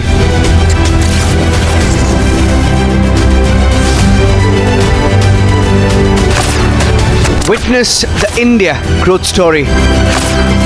Republic Media Network brings you India's biggest economic summit.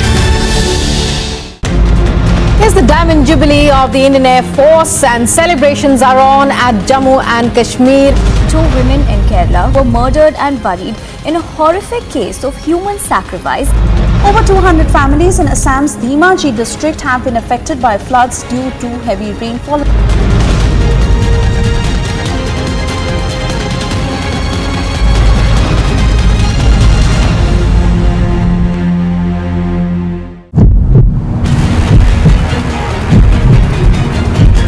Gopal भाई वापस से हम ऐसा sir chess करने की बात नहीं है, चेस करने की आप मुझे हैकल मत करिए। सुनिए चेस कौन कर रहा है? वीडियो के बारे में आपने एक धर्म के ऊपर भी कई सारे जो शब्द बोले हैं, तो क्या आप उससे सहमति रखते हैं? चेस करने की बात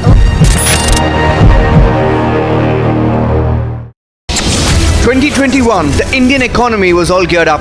We are headed for greatness as a nation. We will be a superpower. If there's something that I want to see in our lifetime, it is to have our best living years as a citizen of a superpower. Now there's a new goal, Mission Superpower. Witness the India growth story. Republic Media Network brings you India's biggest economic summit. TMC MLA Manik Bhattacharya has been arrested by ED in the recruitment of primary teachers. Prime Minister Narendra Modi inaugurating Mahakaleshwar Temple Corridor in Ujjain.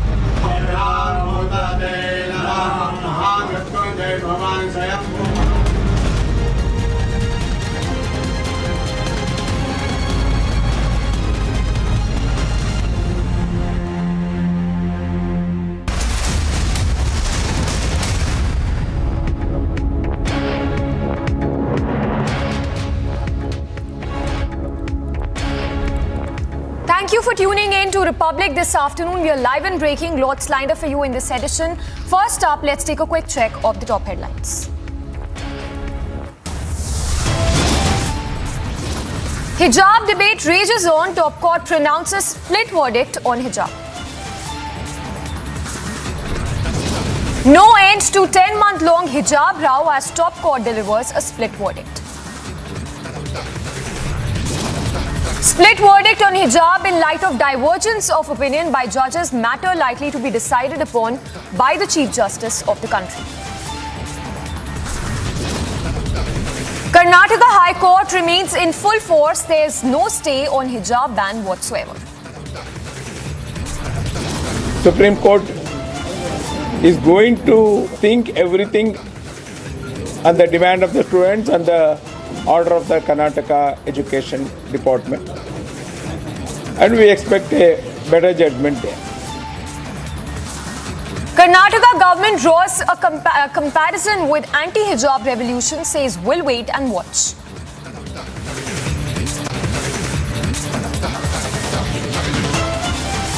Thanks for staying tuned. Straight up starting with a breaking update coming in on the hijab verdict that has been delivered. The SP MP is talking around saying hijab is mandatory for women in public. So that's the first response coming in from the Samajwadi Party. The SP MP there saying that hijab is mandatory for women in public places. So controversial comments there made by the Samajwadi Party MP Shafiqur Rahman. Let's also listen into that soundbite of the SP Neta.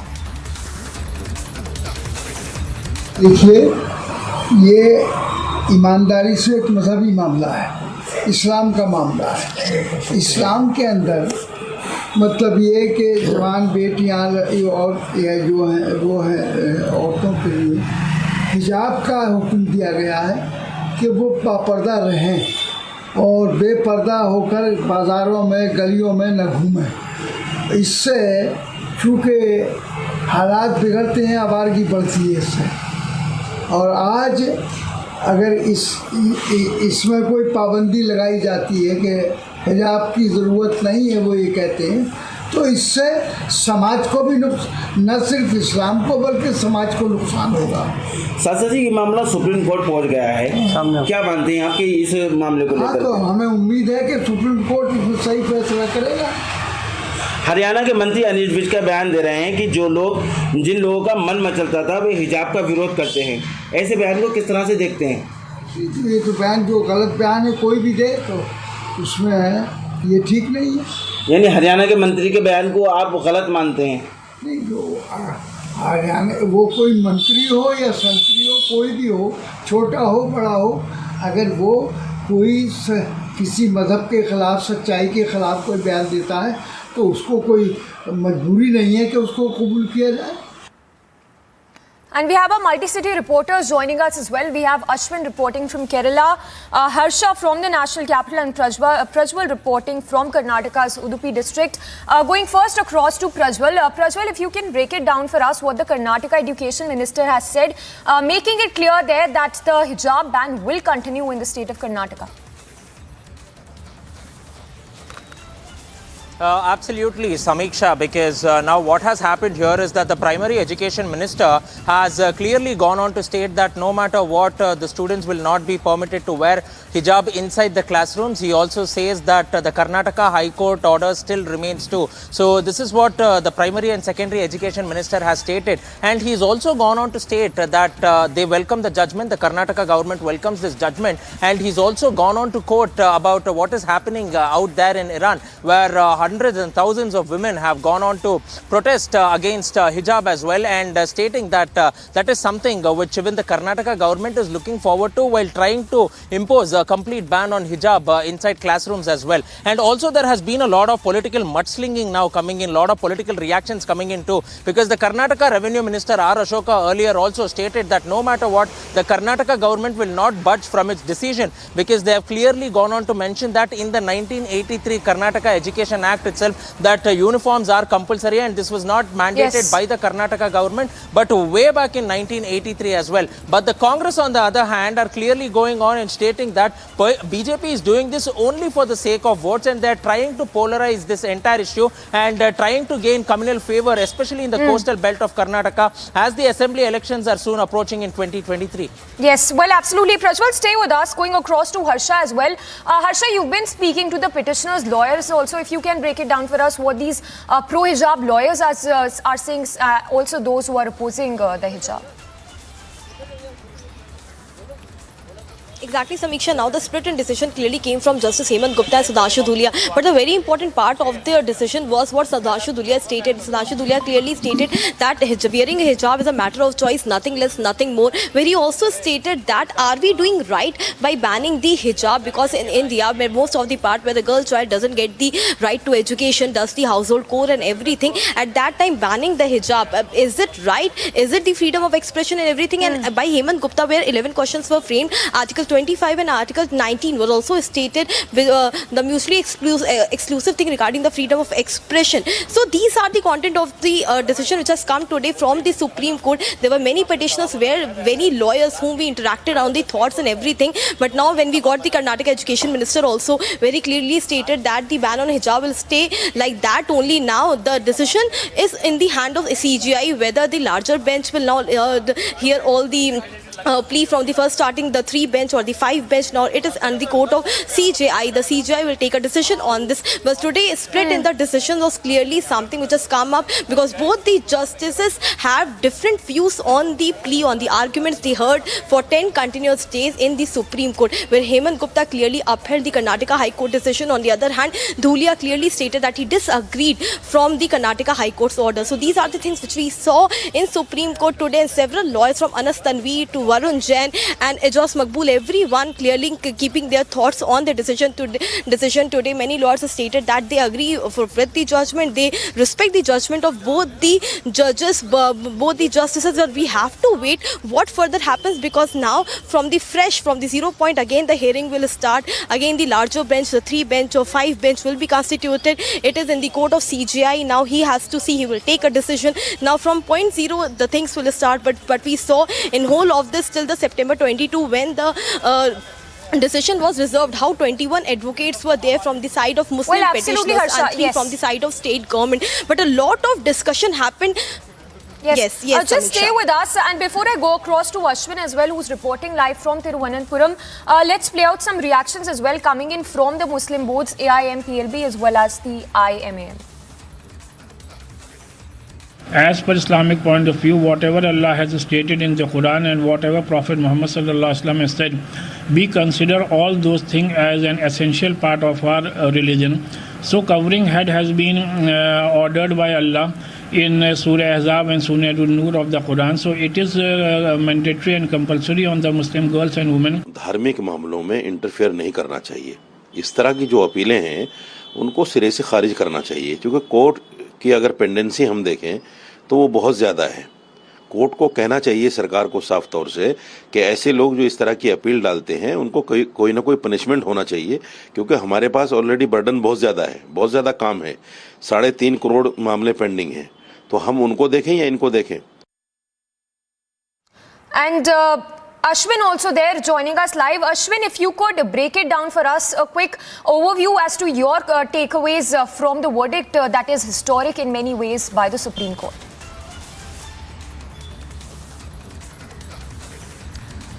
Well, Samiksha, right now what we can say is that one of the biggest bodies of Islam in the state of Kerala, called as Samasta, which runs over 10,000 madrasas, is one of the co-petitioners in the case also.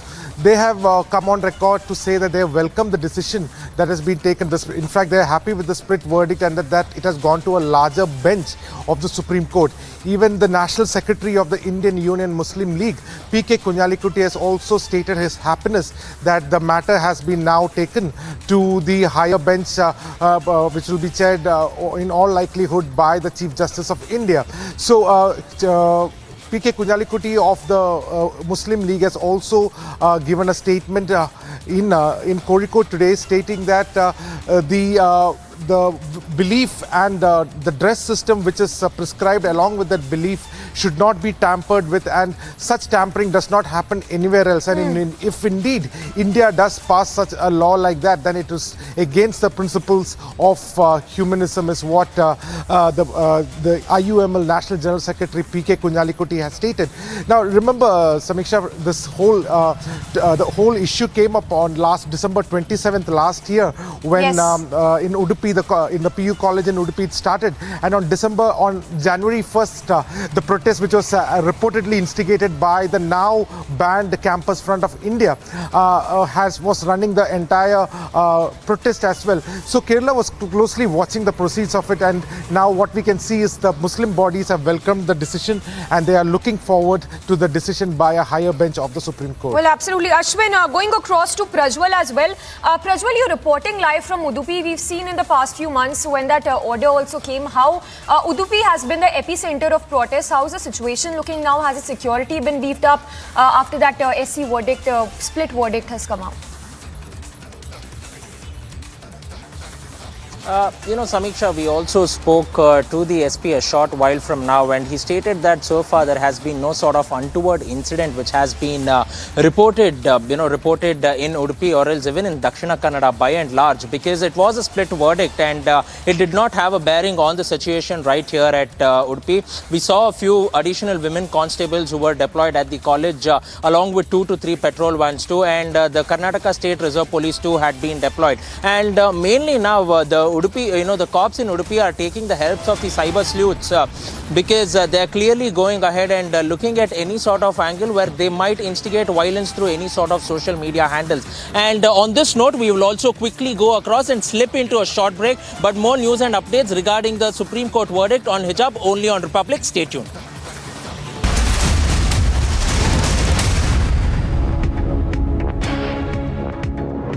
We are the fastest growing economy. We have the potential to become a superpower. Last year, the economy was all geared up. Now it's time to set the goal in sight. Mission Superpower.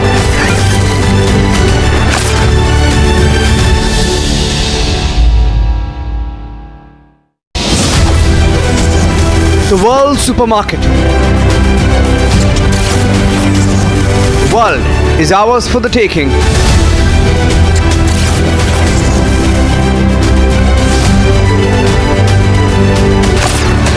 Witness the India growth story.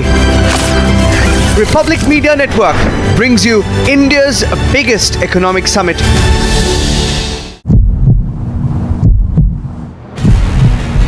This is the place where the crime took place. Now what you see over here, there is at least a 5 feet deep burial ground where the woman was buried. One of the victims was chopped to pieces, 56 pieces, and then she was buried in a pit which was made beforehand itself.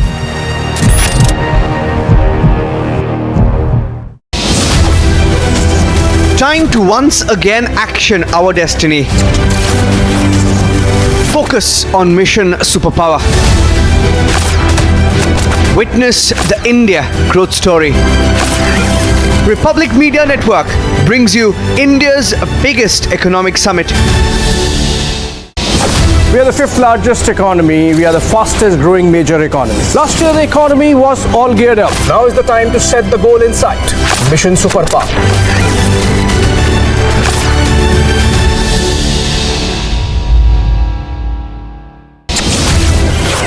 Last year we were all geared up. This network is proof that everything in India is greenfield. Is it time for the Republic Network to do a spectacular intervention in global digital news media or not? It's my passion project. So that is our consecration to making India a superpower. Now India has a clear goal. Mission Superpower. Witness the India growth story. Republic Media Network brings you India's biggest economic summit. Mission Superpower is the goal. Now it is time to get there. Policymakers, economists and new business leaders assemble on one platform. A platform that puts the spotlight on India's race to global domination. A platform where the most pressing questions are discussed. A platform